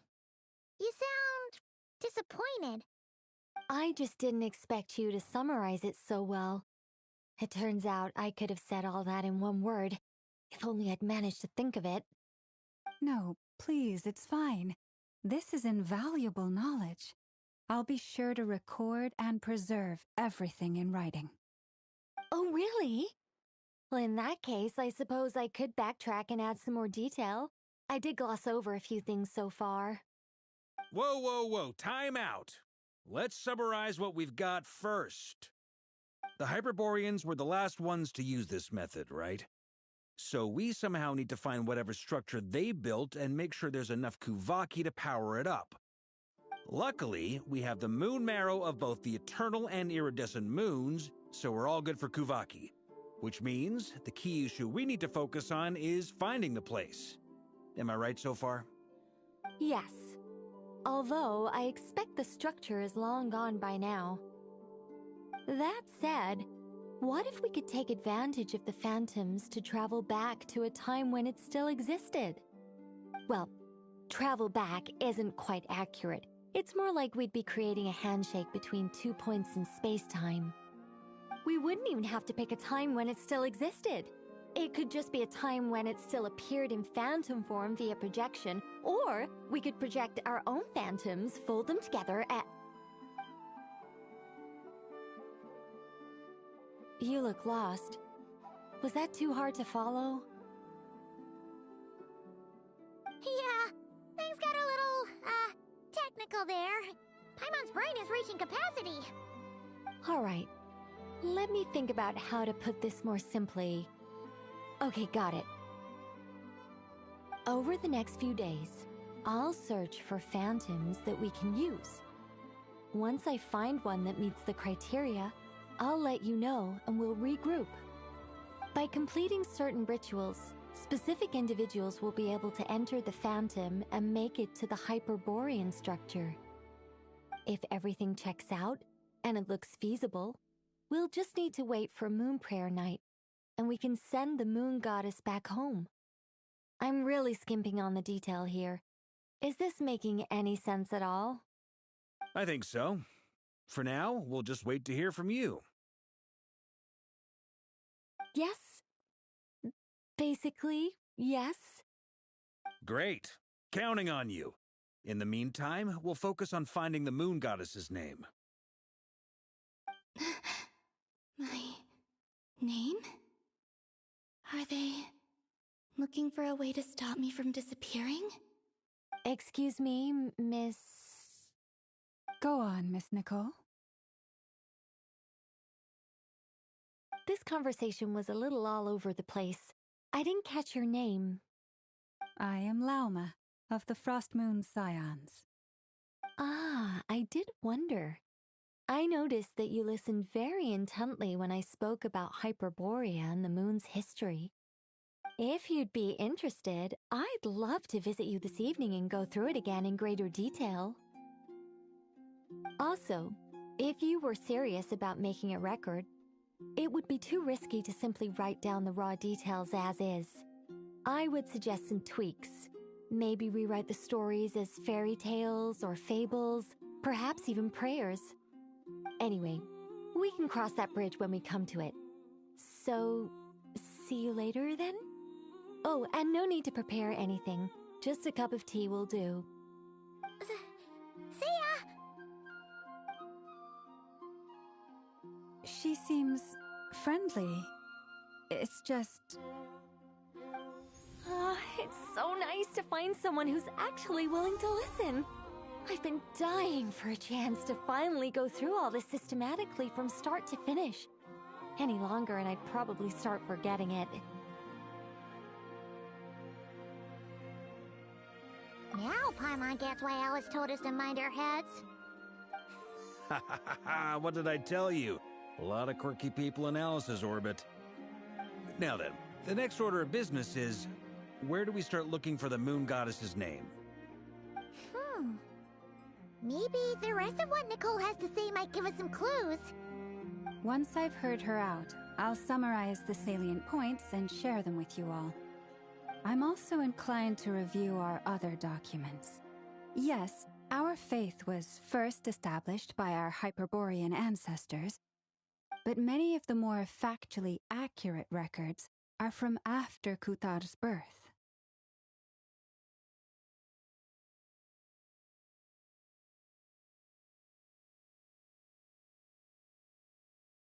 Sounds like we're gonna follow Columbina's journey through Devat, huh? In that case, we'll start by heading to the Frost Moon Enclave. Sounds like a plan. Take this with you. I'll see about getting in touch with the Fatui. It'll probably just be Arlecchino and Sandroni again. They're the only ones who would want to help. Thank you, Mr. Varka. Ha ha ha ha ha! Don't mention it. Honestly, I'm more comfortable dealing with the Fatui than prying into the details of a young lady's childhood. Catch you later. I should follow them, just in case there's some way that I can help.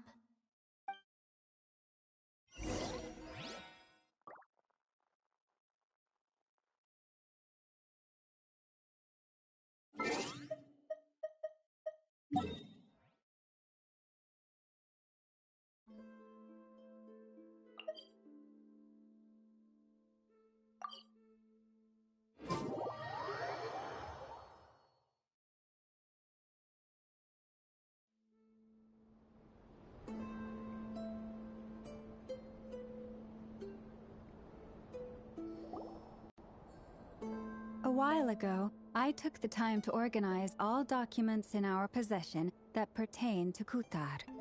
What you see here is the material I consider reliable.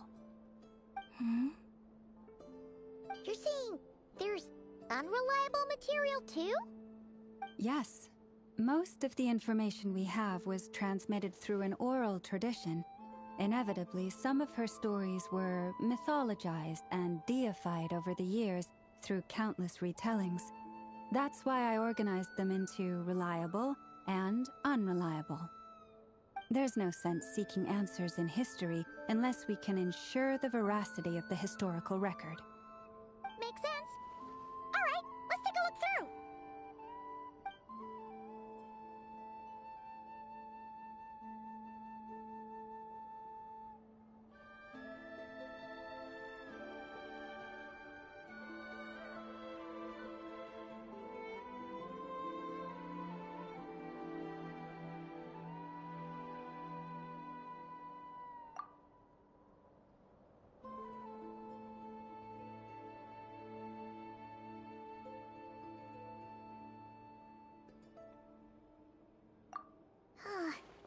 Almost all these records refer to Kutar instead of Columbina. Although neither of those is her real name. Paimon's not sure what point she's trying to make. What we can gather from these records is that the Frost Moon Scions worshipped her as a god, placing impossible expectations upon her. I cannot fault them for their earnest faith, but for all their devotion, worshipping her day in, day out changed nothing. I imagine that none of it resonated with Columbina. It wouldn't surprise me if, even back then, she had already begun to reject the name Kutar and everything it represented. Lauma speaks the truth. When I heard them call upon Kutar with hope and expectation in their voices, they may as well have been calling upon somebody else.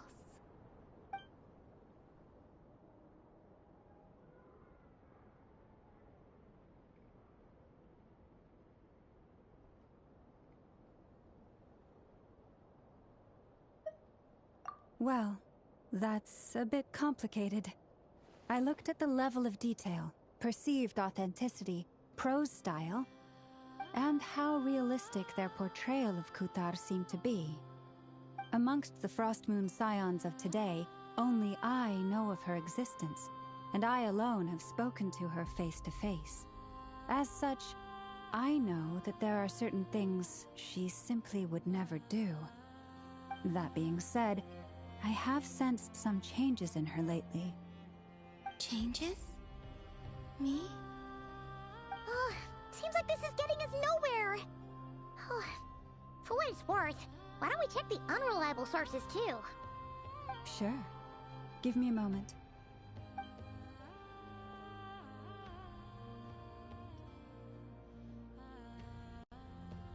Exerting but a fraction of her divine might, Kutar sheared a great mass from the snow-capped mountain and cast it into the sea, upon whose surface shone the mirror image of the moon. Thus was formed the island of Hisi. Yeah, right. That doesn't even begin to pass the sniff test. The 3 moons are not but lies through and through. Only one moon has ever shone for us, and Kutar is her name.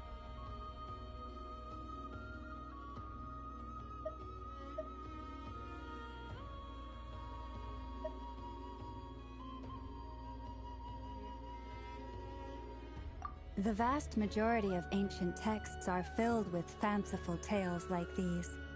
I trust you understand my criteria a little better now.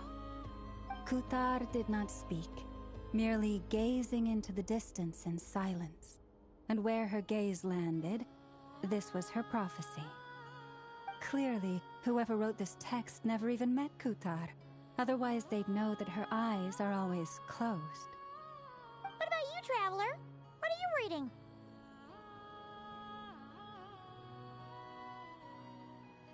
Come on, let Paimon see.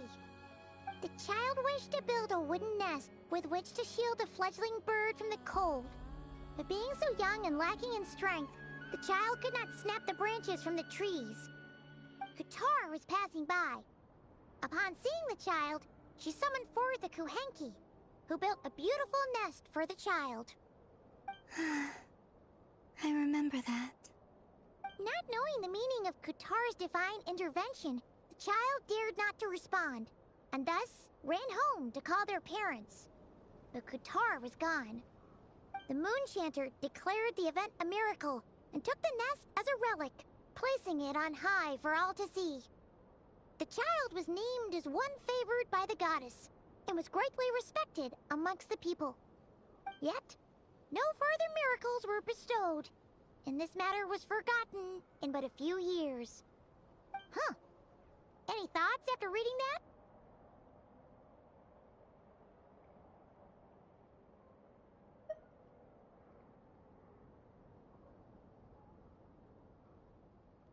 Yeah.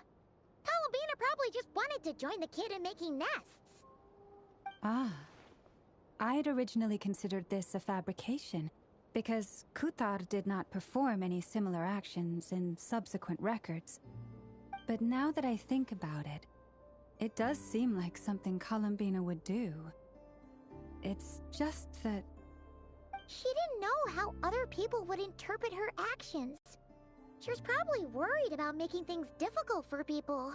And so, she gradually stopped joining in. Yes. Oh, that's so sad.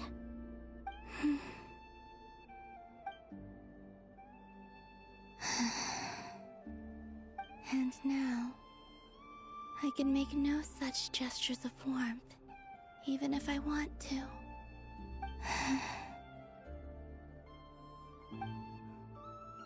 Still no name.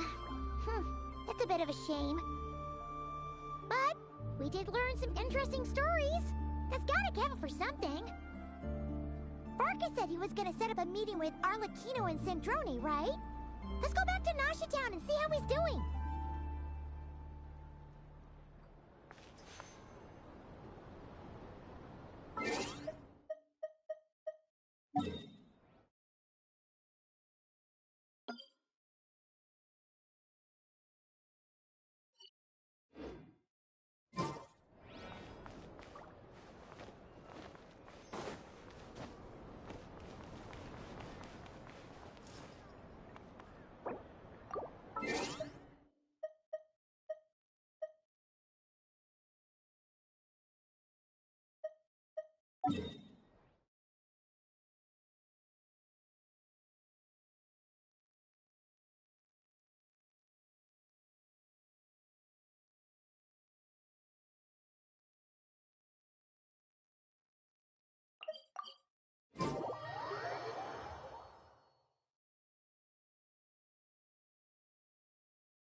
pretty much the same place we bumped into each other last time. I convinced them to stick around a little longer. We were all waiting on people, so I figured having a little company would help pass the time. Ah, so you've been waiting for us? Does this mean that you've already arranged things with the Fatui? Sure does. Now you're back, we can go meet up with them together. How'd your investigation of the Frost Moon Enclave go? Well, we didn't find out Columbina's true name. But apart from that, it went pretty well. Aha, just as well that I didn't tag along then. I'm sure our moon goddess wouldn't want every man and his dog knowing all about her private life. Still, desperate times, desperate measures, I guess. Someone had to do it. So, Varka was waiting on us, but what about you two? Are you waiting for Alice? Oh, no. We already met with her. We discussed that experiment I mentioned to you last time. Oh, and she also handed me this communication device.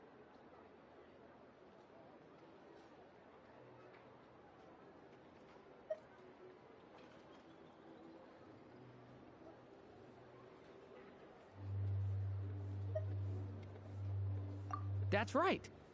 I understand she informed you about the relationship between the phantom phenomena and Tevat's borders, yes? She wants me to help her with some more experiments on that front. She said that she'll contact me through this device with more information. Ah, I see. Following instructions and making observations. Pretty common research method. Takes me right back to Albedo's lab. Wait, then who exactly are you meeting? Someone you know. Albedo's met him too. But I don't think Miss Lauma or the Grand Master have been introduced. Introductions are overrated. Especially in cases like this. It's you! So?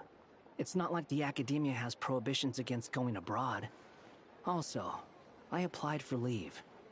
I've been writing to Hat Guy since obtaining a human form. I've already brought him up to speed on everything that's been going on in Nodcry. Hat Guy? Turns out, I actually have heard that name before. Oh? Then why did you react the same way I did? I only knew the name, not the fella. But since we're all here, let's do some introductions for what it's worth. I'm Varka, Grand Master of the Knights of Favonius. Lauma, Moon Chanter of the Frost Moon Scions. And I'm a Driosh from the Vahumana Darshan of the Sumero Academia. Hat Guy. Good to see you again, Mr. Guy. I believe we last saw each other on the boat ride here.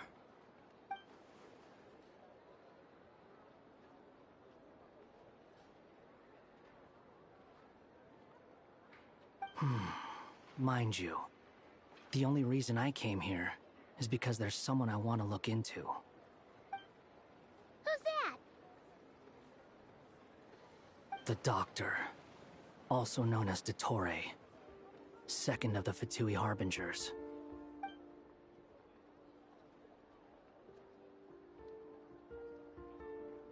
From the tone of your voice, it sounds like there's bad blood between you.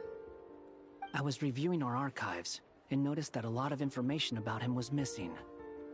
Left a bad taste in my mouth. That's all there is to it. Dottore, or Zondique, as he was then known, once studied at the Academia, but he got kicked out before he could graduate.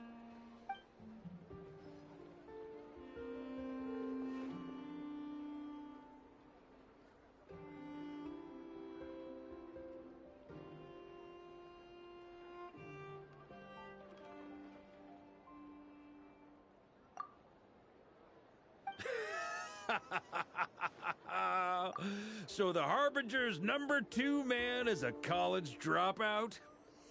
How embarrassing for them. Last we heard, he was planning something. We actually heard that a few times before, even coming to Nocturne, but we haven't seen a trace of him since we got here. He only appears when something interests him. For all we know, he might have left already. But the fact he did something here at all is worth noting. It'll fill a couple extra lines in his file.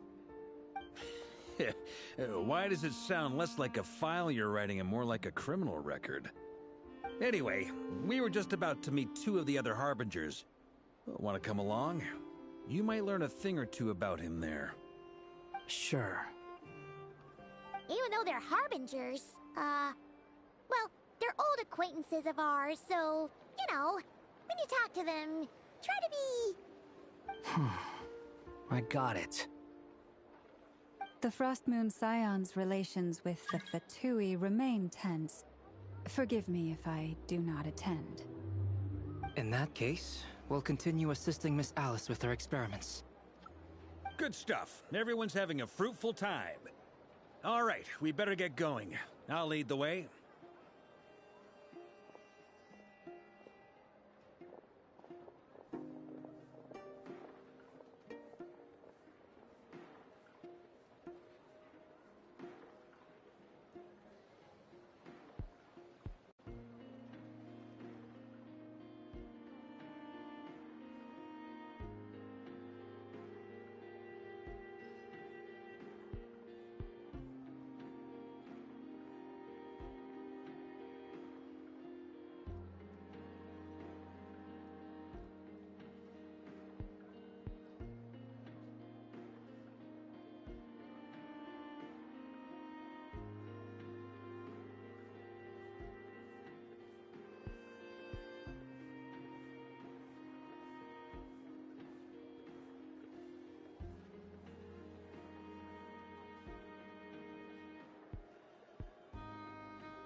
Well, yeah, that's obviously part of it. But I'm not the only one who has a score to settle with him. Neither you, nor Lesser Lord Kusanali, nor I want to see him meddling with things again.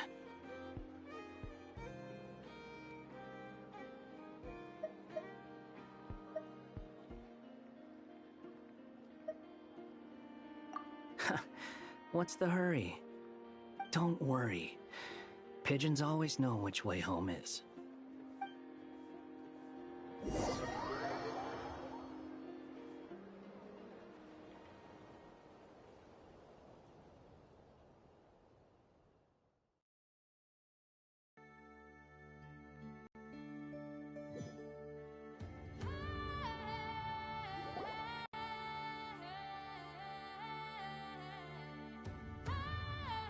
You made it.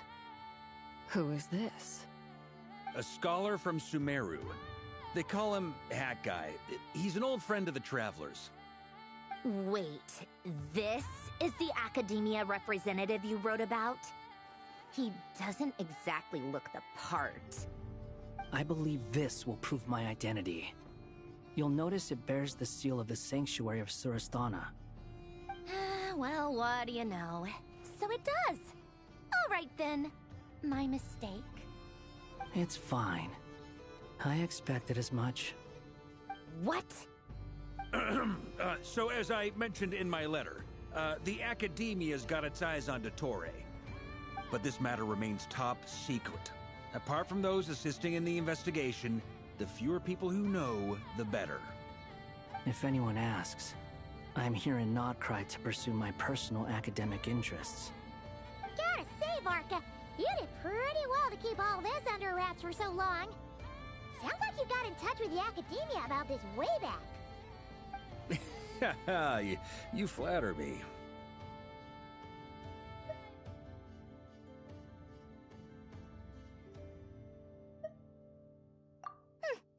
Where do I even start? Remember that time we fought Rerir at Star Sand Shoal?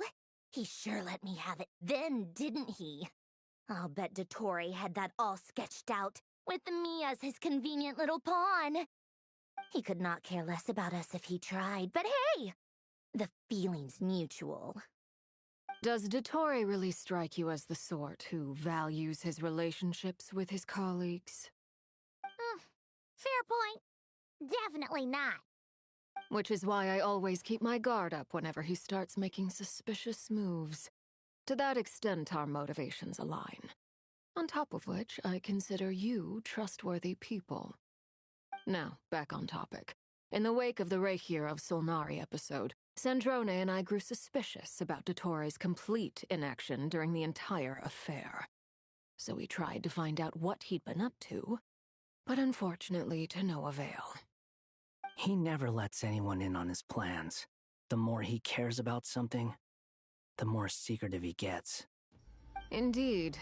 Perhaps he believes that by keeping a low profile, he can avoid trouble. But that trick isn't going to work on his colleagues. Yeah, I mean, he's been researching the ancient moon's remnants. And he's been trying to get his paws on the moon marrows. Only an idiot would believe he doesn't have something more planned. With this in mind, I returned to Snezhnaya and relayed my thoughts to Her Majesty the Tsaritsa, entreating her to have him recalled. That's pretty direct. Did the Tsaritsa agree? Yes. I made it abundantly clear that the Fatui's business in Notcry is almost concluded, and we do not need 3 harbingers in this territory. Her Majesty concurred. Accordingly, Dottore has returned at her orders.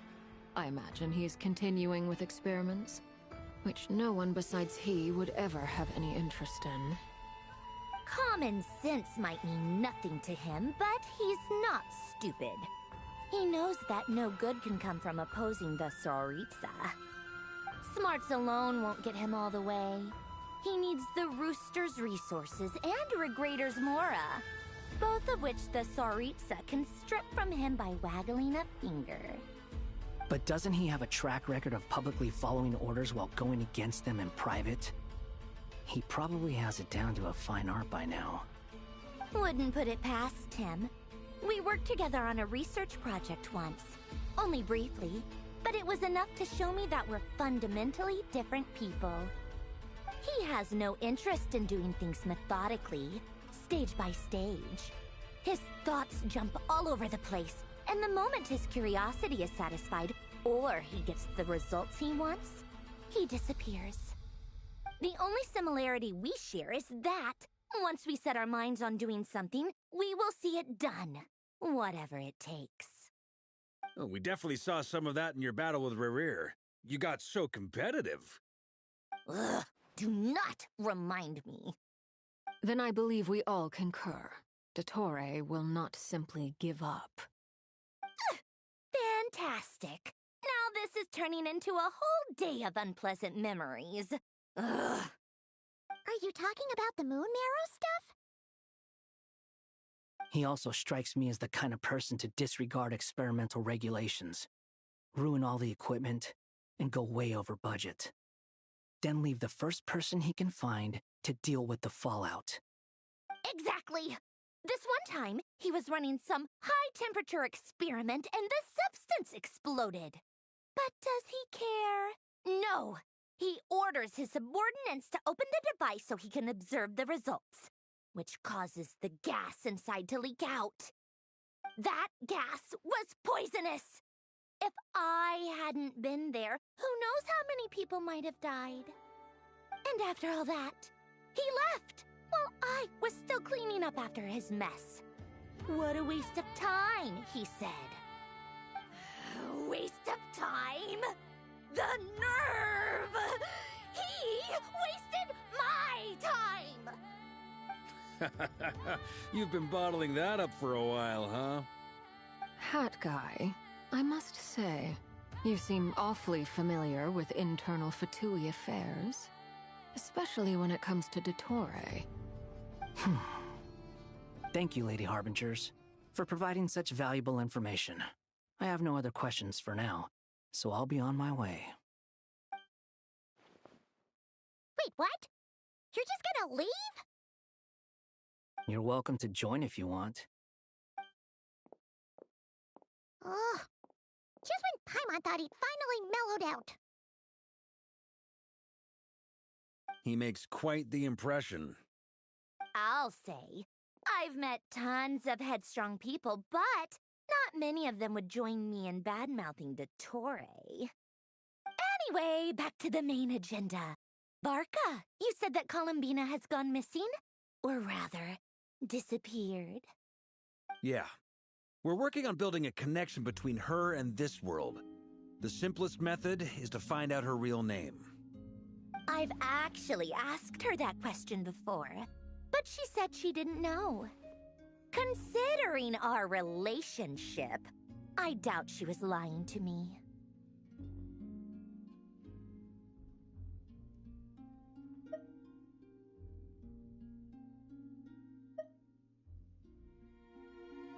As far as I recall, she was never dispatched by Her Majesty to claim a gnosis or anything like that. The Tsaritsa's plans had long contained a place specifically for her. I always thought that was weird. What could she do that the rest of us couldn't? Knowing what we do now, it's probably something related to Kavaki, right? More than likely. When she first arrived, Columbina would often go to Her Majesty and ask when she could start the task assigned to her. But Her Majesty always gave the same reply. The time has not yet come. So she spent her days in Snezhnaya doing basically nothing. The Tsaritsa has summoned a beautiful blind maiden to be a harbinger, giving her the third seat by virtue only of her enchanting voice. It was a dumb and stupid rumor, but the reality of the situation made it hard to refute. And what happened after that? I imagine she stopped caring. She no longer seemed to care why she had been recruited, and Her Majesty never gave her any missions, so she just continued to sing in the flower garden. For my part, I was busy. So busy, in fact, that watching someone be that idol had me fuming. But still, I got the sense that she had long been used to a life of other people claiming she was needed when she wasn't. I just felt that having a place to stay would cost me something eventually. And so I waited quietly for the day that I would have to pay the price. And on the other end of that spectrum, you had me. Someone once told me that I had the lousiest work and the toughest luck. That's a good way of putting it. I forget who said it, but those words have always stuck with me.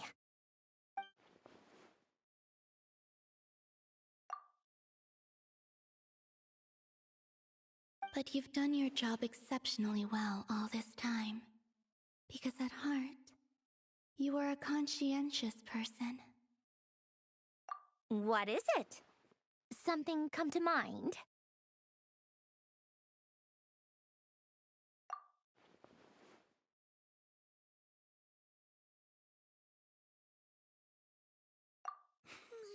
That makes sense.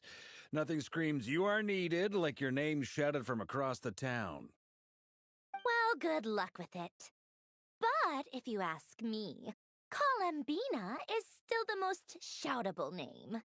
I'm just so used to it now. After all the arguments we've had, I can't be bothered trying to remember another name for her. Nor I. Sandrone. Harlequino.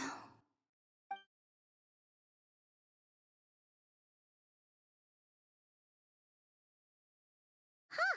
It's a Sealy! Does that mean Nicole has news for us? Ladies, I thank you for your hospitality. If the chance ever comes up, I definitely owe you both a drink sometime. I'm sure it will. You can make your own way out. Heck, you've been here enough times, you probably know your way around better than I do. Okay, time to do what adventurers do best. Follow that Sealy!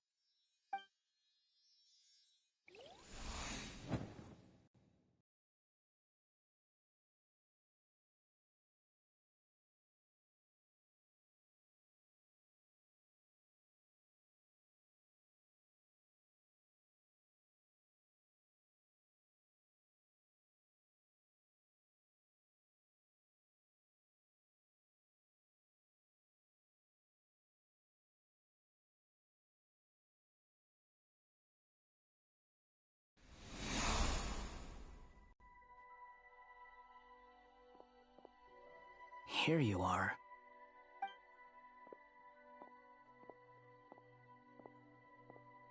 Oh, that guy. How come you're back so soon? Did things go all right with the Fatui? Fine. Dotori's been summoned home by the Tsaritsa. Couldn't get much more than that. How about you? Any progress with the investigation? Unfortunately not. We've tried everything. Different phantoms, different locations, different points in history. But the results were the same each time. Abyssal monsters roaming the land. People crying out in despair, with no hope of being rescued. Every time I see it, I can't help but think, is this what it was like in Mondstadt when Dragonspine Durin attacked? And if I fail in the task I've been given, will I create yet another tragedy? That's just meaningless speculation. When we encountered similar phenomena previously, I tried to interfere with those illusions, using sounds and lights to guide them. However, we could not change their fates. At most, we were able to extend their existences. The events of the past are like fate that has been written into Irminsul. There isn't a living thing in Teyvat that can escape its past. But Miss Alice instructed us to try to find ways to change the outcome that these phantoms face. It's an impossible task. Can't you just refuse? Since she asked us to do this, I feel like it can't truly be impossible. Or if it is, well, mages can make the impossible possible. I could not have been born as Durin otherwise. But you also said that your past 39 attempts were fruitless. That's true. But you're still going. Yes. After this many futile attempts, surely you realize that you're not doing this because you still believe what some mage told you. It's because you want her hypothesis to come true. It's something you wish for deep inside. So, think for yourself about what you want to do. As long as you don't believe it's futile, it isn't. Yeah. Previous experience indicates that we cannot touch the phantoms, which limits the effectiveness of our interventions. If we want to clear this hurdle, we need to break this rule somehow. Same thought here. Following the same rules means repeating the same failures. Reducing ourselves to mere playthings of fate. So you mean we need to figure out a way to make contact with them despite knowing that we can't? Yes, and I suspect that's something only you are capable of. Everything in Teyvat is logged in Irminsul, but the withering that once occurred in Sumeru was a sign that the Great World Tree was being corrupted. This corruption allowed things that should not have existed in Teyvat to appear. This is tantamount to rewriting reality to an extent. You're saying abyssal power might be able to affect those phantoms? No one's ever tried it before. If you're gonna try it, it'll take courage. And you have to be confident that you can control it. Is anyone there? Has anyone seen my daughter? She's missing. I have to find her. I hear someone inside. Spargana? Are you in there? Ah! If I can use my abyssal powers to warn him that there is danger here, maybe it'll change his decision. Maybe he'll stay away. Yes. The important thing is not the nature of the power, but rather how you use it. To intimidate and obstruct. Sounds about right for the Abyss. Well, let me try. I should be able to influence that thing. Have you seen a little girl? What? This isn't the time for that! Just run!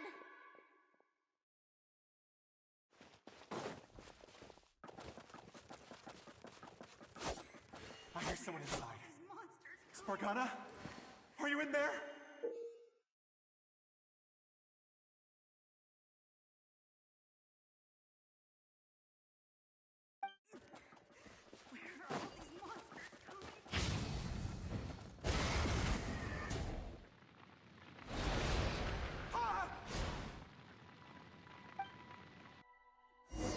Have you seen a little girl? What? This isn't the time for that! Just run!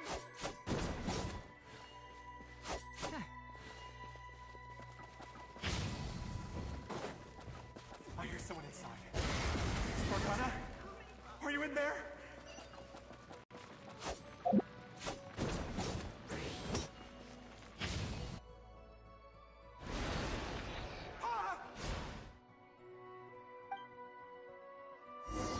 Have you seen a little girl? What? This isn't the time for that!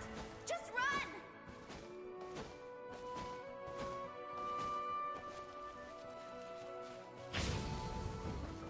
I hear someone inside. Spargana? Are you in there? What is this? Looks dangerous. I should get out of here.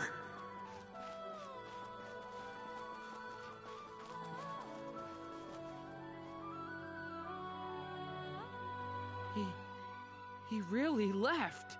Ha! We did it! Don't celebrate too soon. Follow him. See what he does next.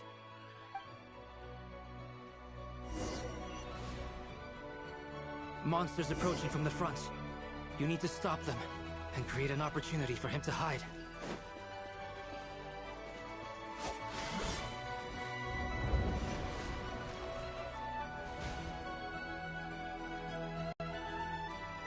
Help me!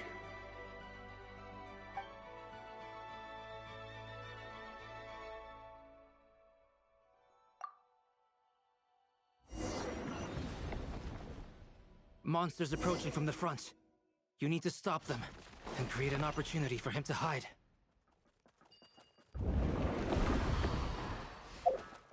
No! There's monsters ahead!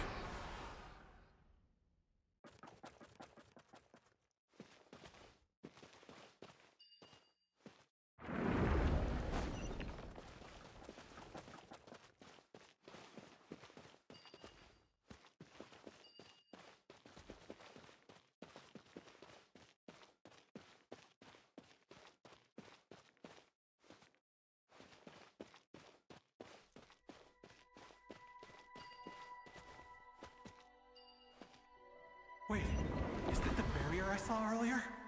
Why is it appearing now? It's as if someone's controlling it.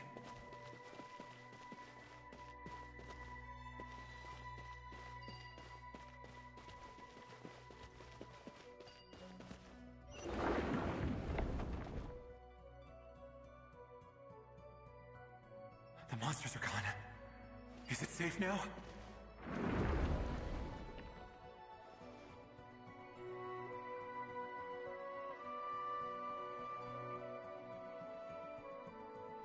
The barrier's gone too. How odd. Anyway, I guess I'll keep going. Quickly, let's keep up.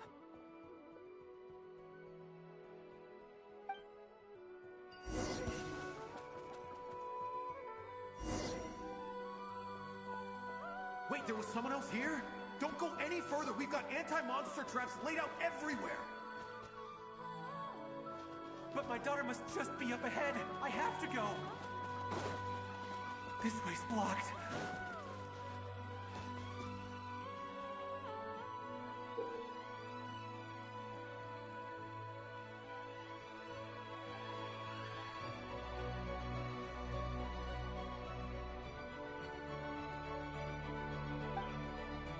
We might be able to use the explosives over there, but we need to take care not to hurt him.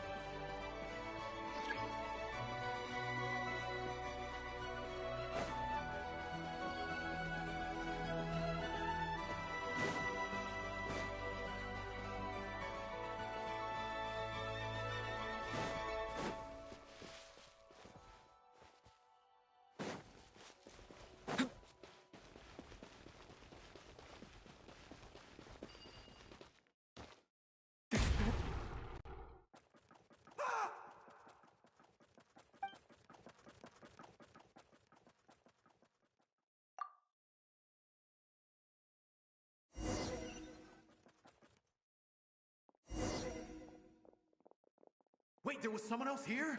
Don't go any further. We've got anti-monster traps laid out everywhere.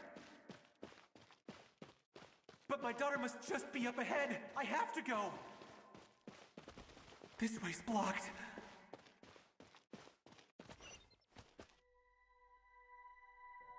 We might be able to use the explosives over there, but we need to take care not to hurt him.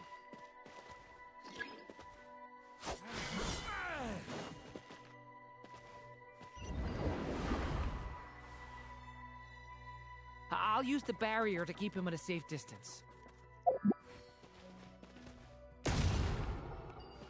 This barrier seems to be helping me somehow.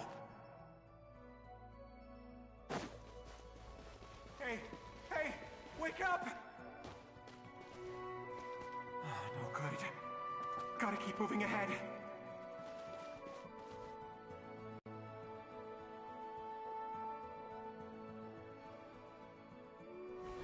So many monsters! There's still a chance, Durin. Use the traps.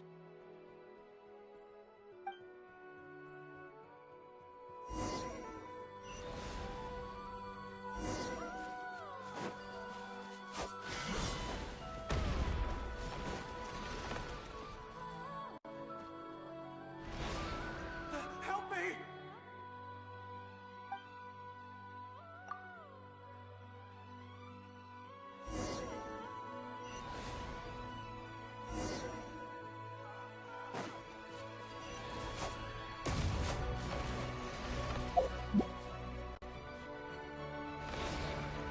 Help me!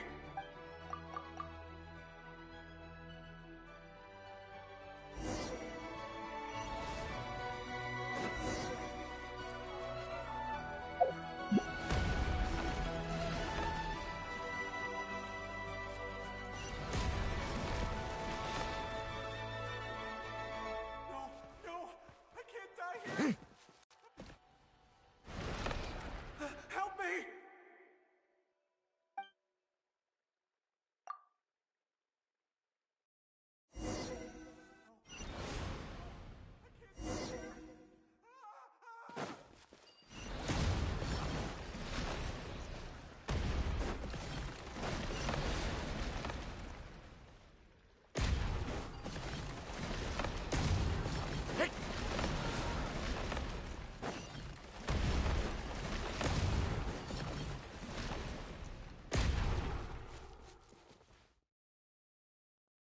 This is a new development. I've never seen this happen before.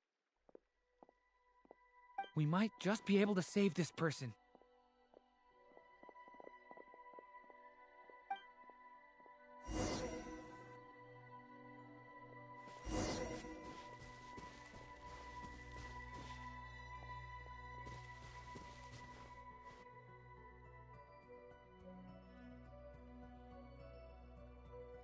Hello there. Have you seen my daughter? Spargana's her name. She's carrying a large backpack. Get out while you still can, you fool. You won't find any survivors here. But I can't just leave her here. She must be so scared right now. Sorry. Wish I could help, but I haven't seen her. You'll just have to keep looking. Okay, thank you. If I do find her, I'll get her to shelter and come back for you. Don't bother. I've got nowhere left to go.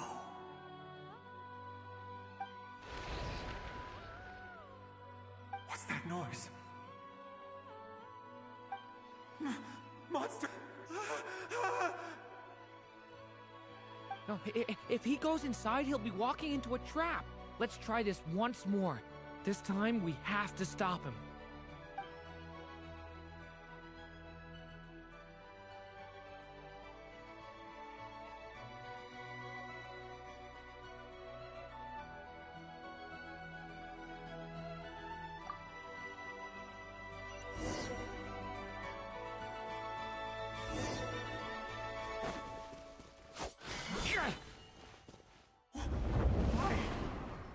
will I know where Spargana's gone like this? You know what? I'll trust this strange barrier. It's gotten me this far after all.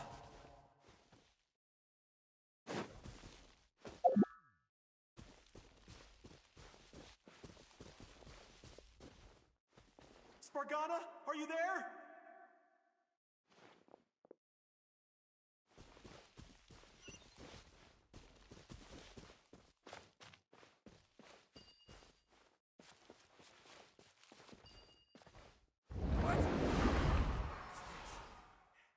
Hey!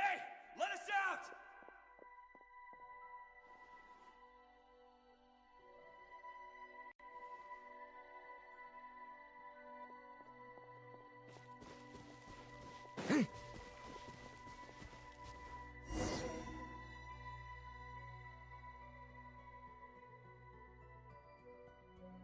Huh?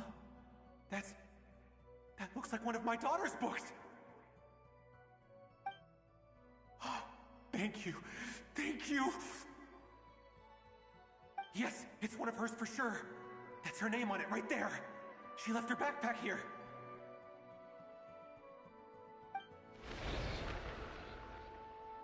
Durin, just like last time.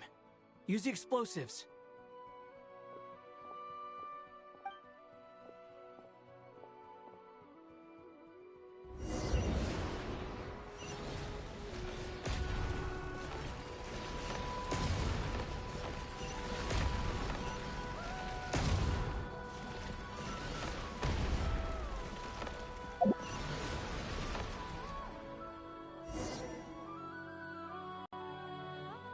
It won't work.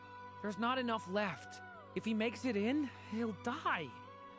But then, this clue could be the key to him finding his daughter. It might not be the only one. Better he misses that clue than loses his life. I guess so.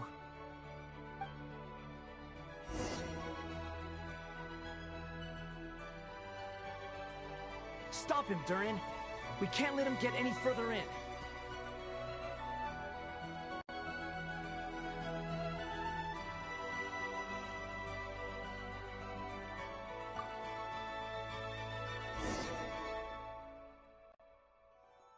It won't work.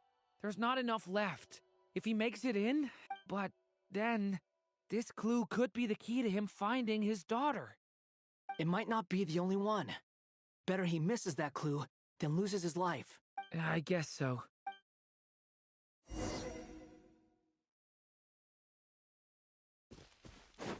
Stop him, Durin. We can't let him get any further in. That's my daughter's book! She's passed this way! Why? Why won't you let me go in?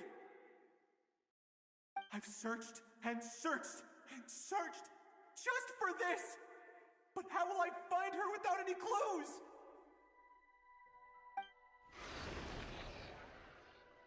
I no longer have anywhere else to go.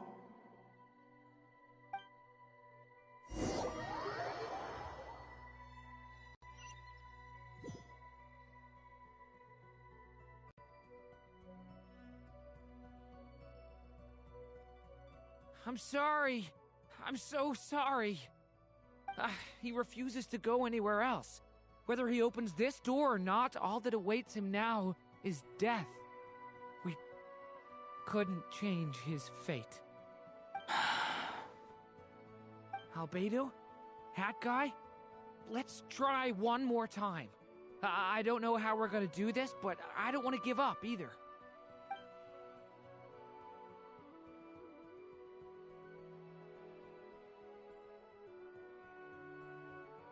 Why am I here?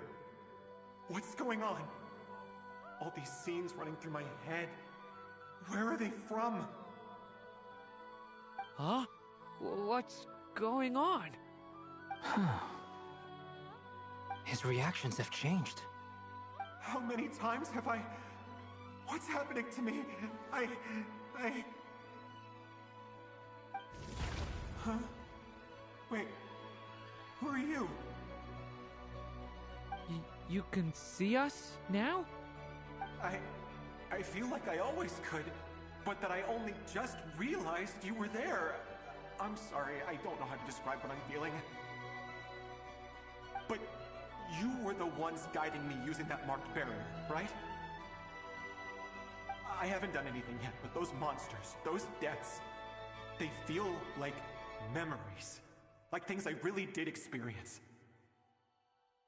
I won't find my daughter. In fact, I'll ultimately die trying to find her. Isn't that right? Well, no, it isn't. Yes, it is. Even so, we're trying to find a way out of this. You've not seen my daughter either, have you? It seems she really isn't here.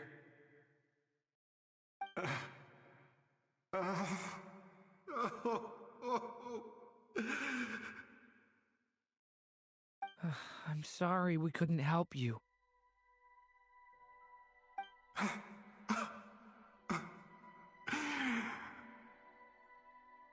I'm just tired.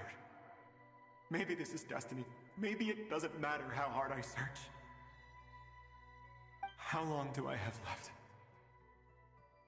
Experience says 15 to 20 minutes. 15 to 20. Thank you for all your help. Let's rest a while. You look exhausted too. Now's not the time for you to start pitying us. It's not pity. I'm just realizing that I've only got 10 or so minutes left. You know?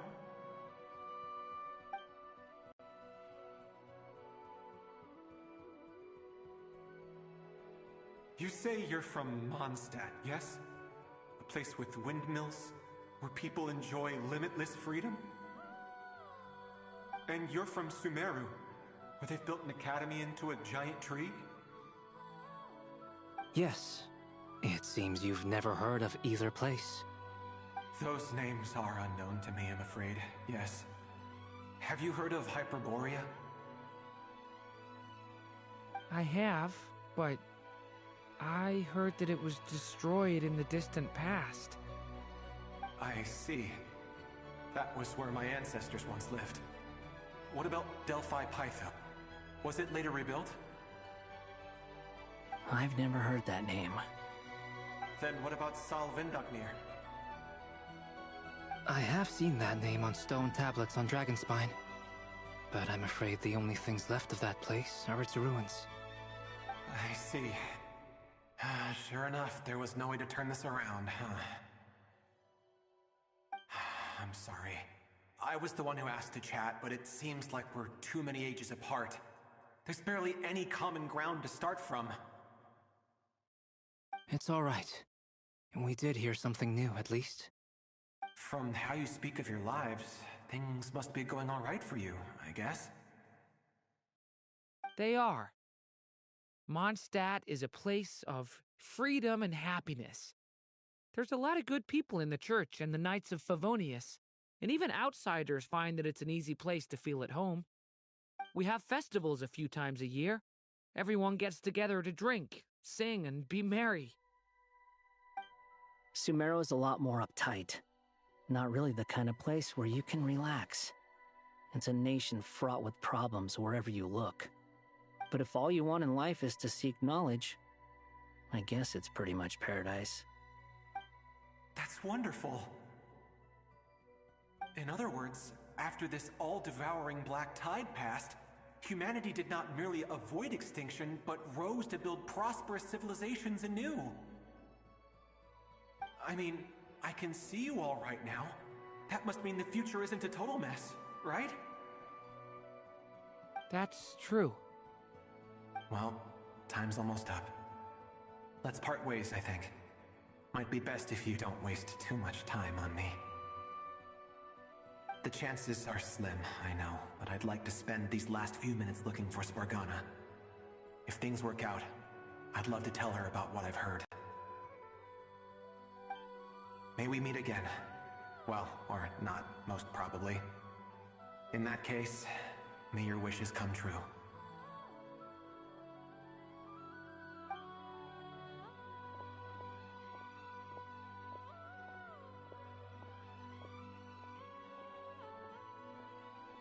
He's gone. In a few minutes, he will meet the end that was his to begin with. The ending of this tale did not change, but I believe that we've just made the most progress we have yet. May your wishes come true. If only it were so simple. Hat Guy, could I ask you a question? You've never talked about your past. It seems complicated, and it weighs heavily on you, too. Would you be willing to tell me about it? I mean, sometimes it's better to get things out in the open. Take that guy we try to help, for instance. At least he said goodbye with a smile, right? I know about Albedo's past. Our experiences are very similar, and he created me. As for you, you're my first friend, and you've witnessed every step I've taken. But by comparison, I know nothing about you. Either way, I mean, we're still best friends. But if I knew more about you, I might understand your thoughts a bit better. I've told you about myself. I'm a student at the academia. And what did you do before that? Prepared for the entrance exam? All right. If you really don't want to talk about it, I won't press you any further. I was a puppet built from the branches of a white tree, using technology left behind by the Conrian schools of mechanical engineering. A white tree? You mean an Irminsul tree? Yes. A branch of Irminsul that was once connected to the main tree. So you had a human creator too? Yeah. But my creator abandoned me after deciding that I was a failure. After that,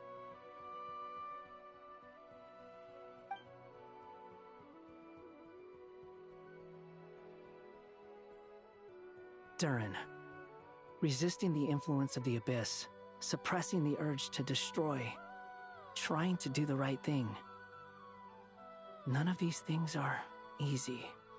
But no matter how hard they are, trying to rewrite past wrongs is far harder. You asked me if you would create a new tragedy if you failed. I told you there was no point speculating about that. But the real answer is, yes, you absolutely will. That guy. But at least you've got people here to help steer you away from the wrong path. So, just keep aiming towards the light. I will. I promise. All right, break time's over. Hello, Durin speaking. Hello, friends, it's me! What have you been up to, I'm detecting some unmistakable fluctuations here at the border. The amplitude isn't particularly high, but they're completely different signals from the ones before, and the scale is comparable to those I've detected previously. Alice, we were unable to save that person. However, he appears to have retained a portion of the memories gained through that cycle, and was able to hold a conversation with us. I see. Well, that is rather odd indeed. It definitely merits further attention. Could I trouble you to keep trying the same approach? I need to gather some more data. Counting on you. I should probably have Nicole come and check this out as well.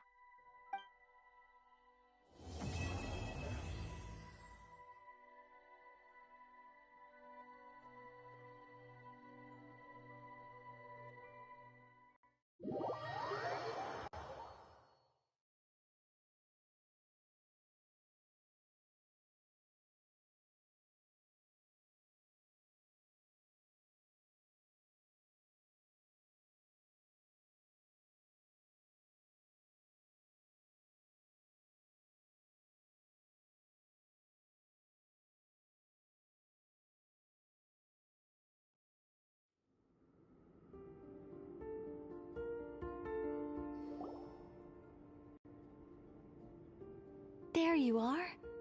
I was worried you might stop to collect treasure chests opened by the Seelie along the way. it would have taken you so much longer to get here. Another conversation I cannot hear. I am delighted to see that you understand what takes priority, and that your adventurer's instinct has not swayed your resolve. Really, I must applaud you for it. You should know. Paimon's head. Okay, I'll try and keep it short. My senses are telling me that this is where we shall find the entrance to the ruins. Oh, cool! Well, what are we waiting for? Let's open it up and see! Patience. This was a sanctuary of great importance to the Hyperboreans. A special process is required to open the gate. Oh! Like the place that housed the Eternal Moon's Marrow?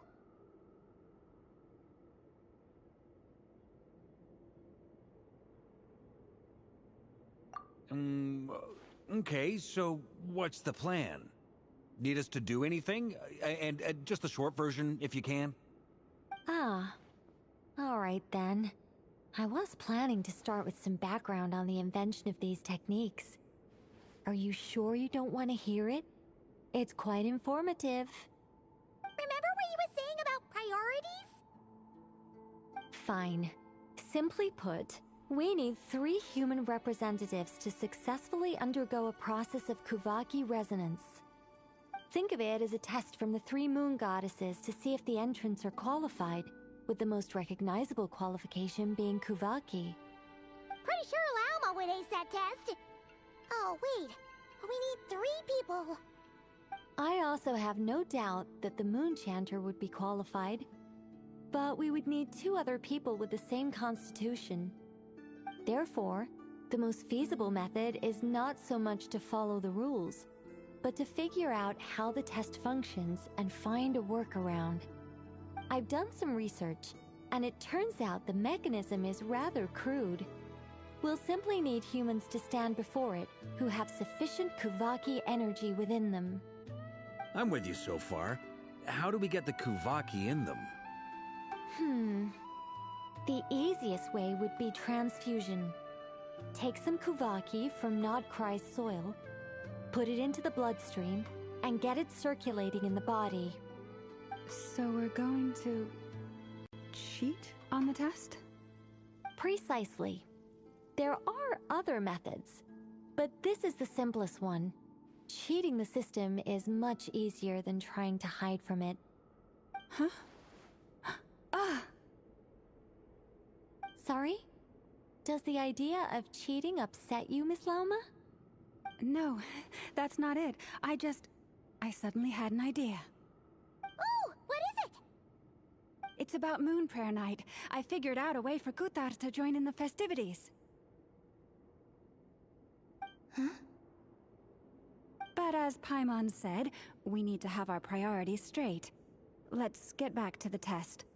I'll follow up with Nefer on the festival arrangements. Oh, okay. Anyway, is this really the best method we have? A Kuvaki transfusion sounds dangerous, no matter how you slice it. If you think that's dangerous, wait till you hear the other methods. I'd be more than happy to go through them if you'd like. There are several. No need, we're good. Let's go with this one. Very well. Kuvaki transfusion it is. Now, I should mention that the risks can be greater or lower depending on individual compatibility. It would be rash to simply infuse the Kuvaki and hope for the best. If the body rejects it, the reaction can be quite severe. The symptoms are similar to another condition that some people living here suffer from, known as congenital Kuvaki sensitivity. So, before we execute our plan, I will perform a simple test of my own to see who is compatible and who is not. Once that is done, we will have to complete the resonance process as rapidly as possible. The participants must remain stationary while the Kuvaki circulates and bonds with them, and they mustn't eat or drink anything. What? No eating or drinking?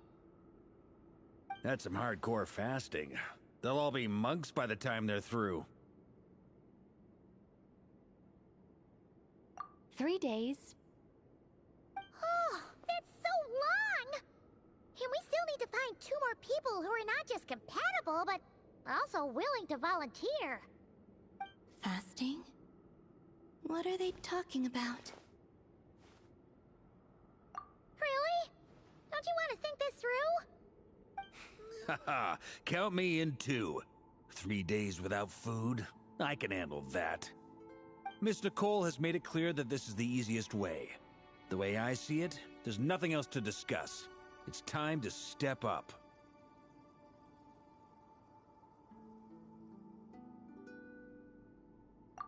Yeah, you're right. In that case, Paimon volunteers to be Captain of Logistics. She'll keep the fires lit and grab some spare clothes to keep you comfortable. Then we'll start with you first, Traveler. Please step forward.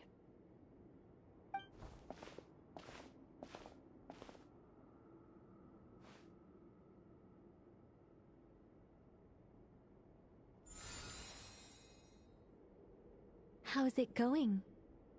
Do you feel anything?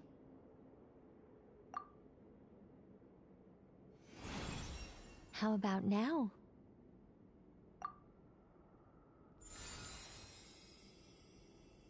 And now?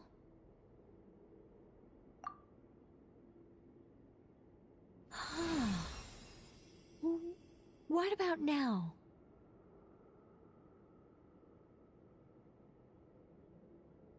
You guys, it's not a competition, you know. All right, I'm officially impressed. Even as a descender, you can withstand far more than I imagined. It's like I summoned a giant stone titan to arm wrestle you, and your arm hasn't even moved an inch. In my last attempt, I infused 5 times the amount of Kuvaki required.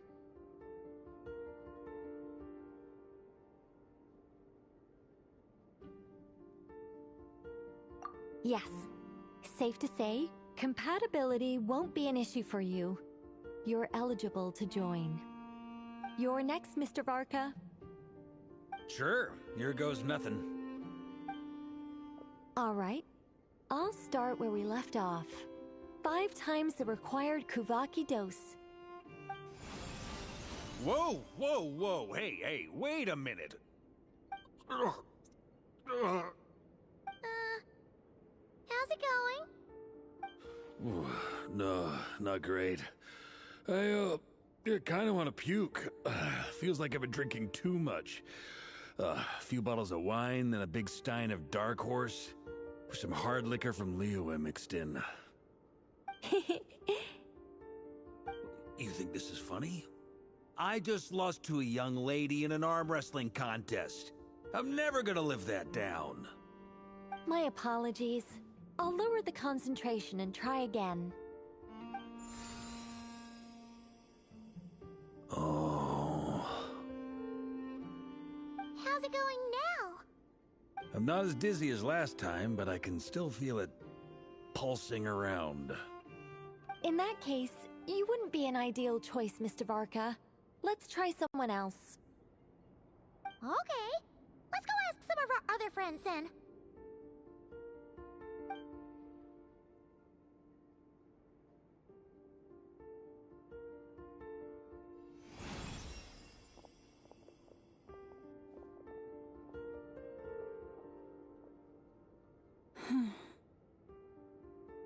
No surprises here, Miss Moonchanter.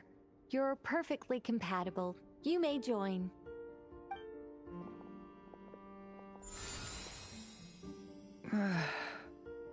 I'm getting a slight headache.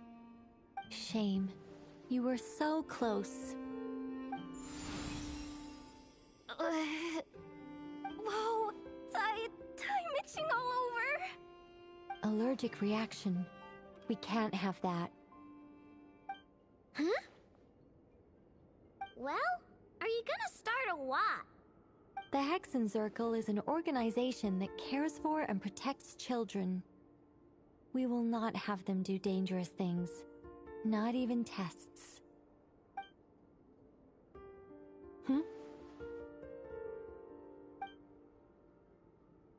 Is something the matter? The candidates have to be human. I guess that rules me out too. Huh. Everyone except the Moonchanter got beaten. Guess I don't need to feel so bad after all. I mean, looks like this isn't gonna be as easy as we thought. Perhaps I could ask for volunteers among the Frost Moon Scions. I'll see about talking to some trusted Lightkeeper colleagues. Itlua springs to mind. In fact, I think we had some former Frost Moon Scions join our ranks recently. Can you give me the scientific explanation for how the test works? I can probably make some kind of test bot. Then we can just zip through Nashatown, going up to people and pressing a button to check their status. Wouldn't that be way easier? No. Wow! No elaboration for once. How about I contact the Knights of Favonia's garrison in the Wave Chaser plane? Shame that Lohan's already left. And that guy's even tougher than I am. Strange. The moon goddess is clearly revered by many people. So why is she on the brink of disappearing? She mentioned that the world has rejected her from the very beginning. And when we fought the Raikir of Salnari, it seemed like she exhausted her power for our sake. Also, I'm not sure revered is the right word for how people feel about her. Gratitude, certainly. For my part, anyway. It's basic reciprocity. She helped us, so she deserves our help in return. Yeah. Even though she looked like she didn't care, she still saved a ton of people, including me. A review of the relevant data leads me to conclude that Miss Columbina is a good person. Yep, you bet! They really think so? I'm super surprised that Columbina isn't her actual name, though. I think it really suits her. It's light and graceful and... yeah, just a really pretty name. I know, right? Unfortunately, that's not our decision to make. Columbina. That was the code name the Fatui gave me. But it also came up in the song I heard when I was born. But... is that really all there is to it? What do I truly think of my own name? Is there anyone left who will still call me by that name?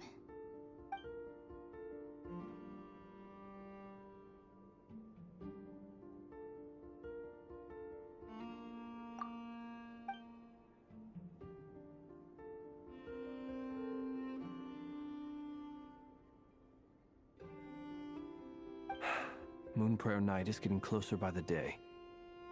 We're running out of time. We need to look for other candidates. Then allow me to try. Huh? What are you doing here? You contacted your friends via the Adventurers Guild. Sandrone has been keeping an eye out for something like that, so she informed me. Since I have the ability to accommodate a moon marrow, I should prove to be a suitable candidate. Arlecchino. When can we begin? I see. We can begin right away.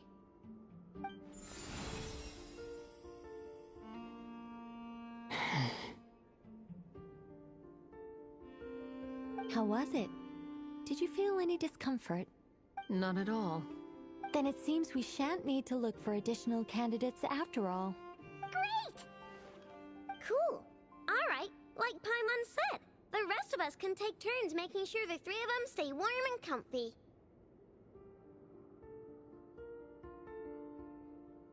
Then, my job is to take care of the caretakers. I will ensure everyone receives food and accommodation. I'm ready as well.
work is done.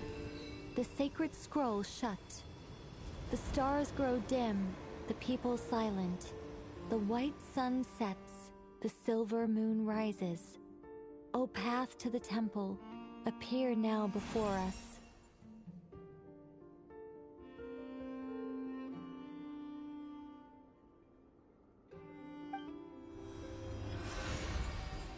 Wow! It really opened!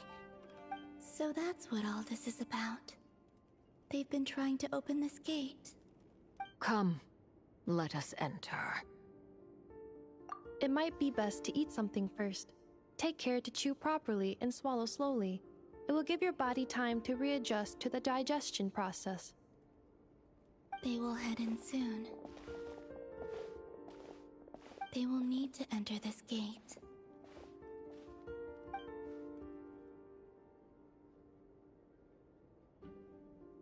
Huh? I cannot pass through. Is it because I have no physical body?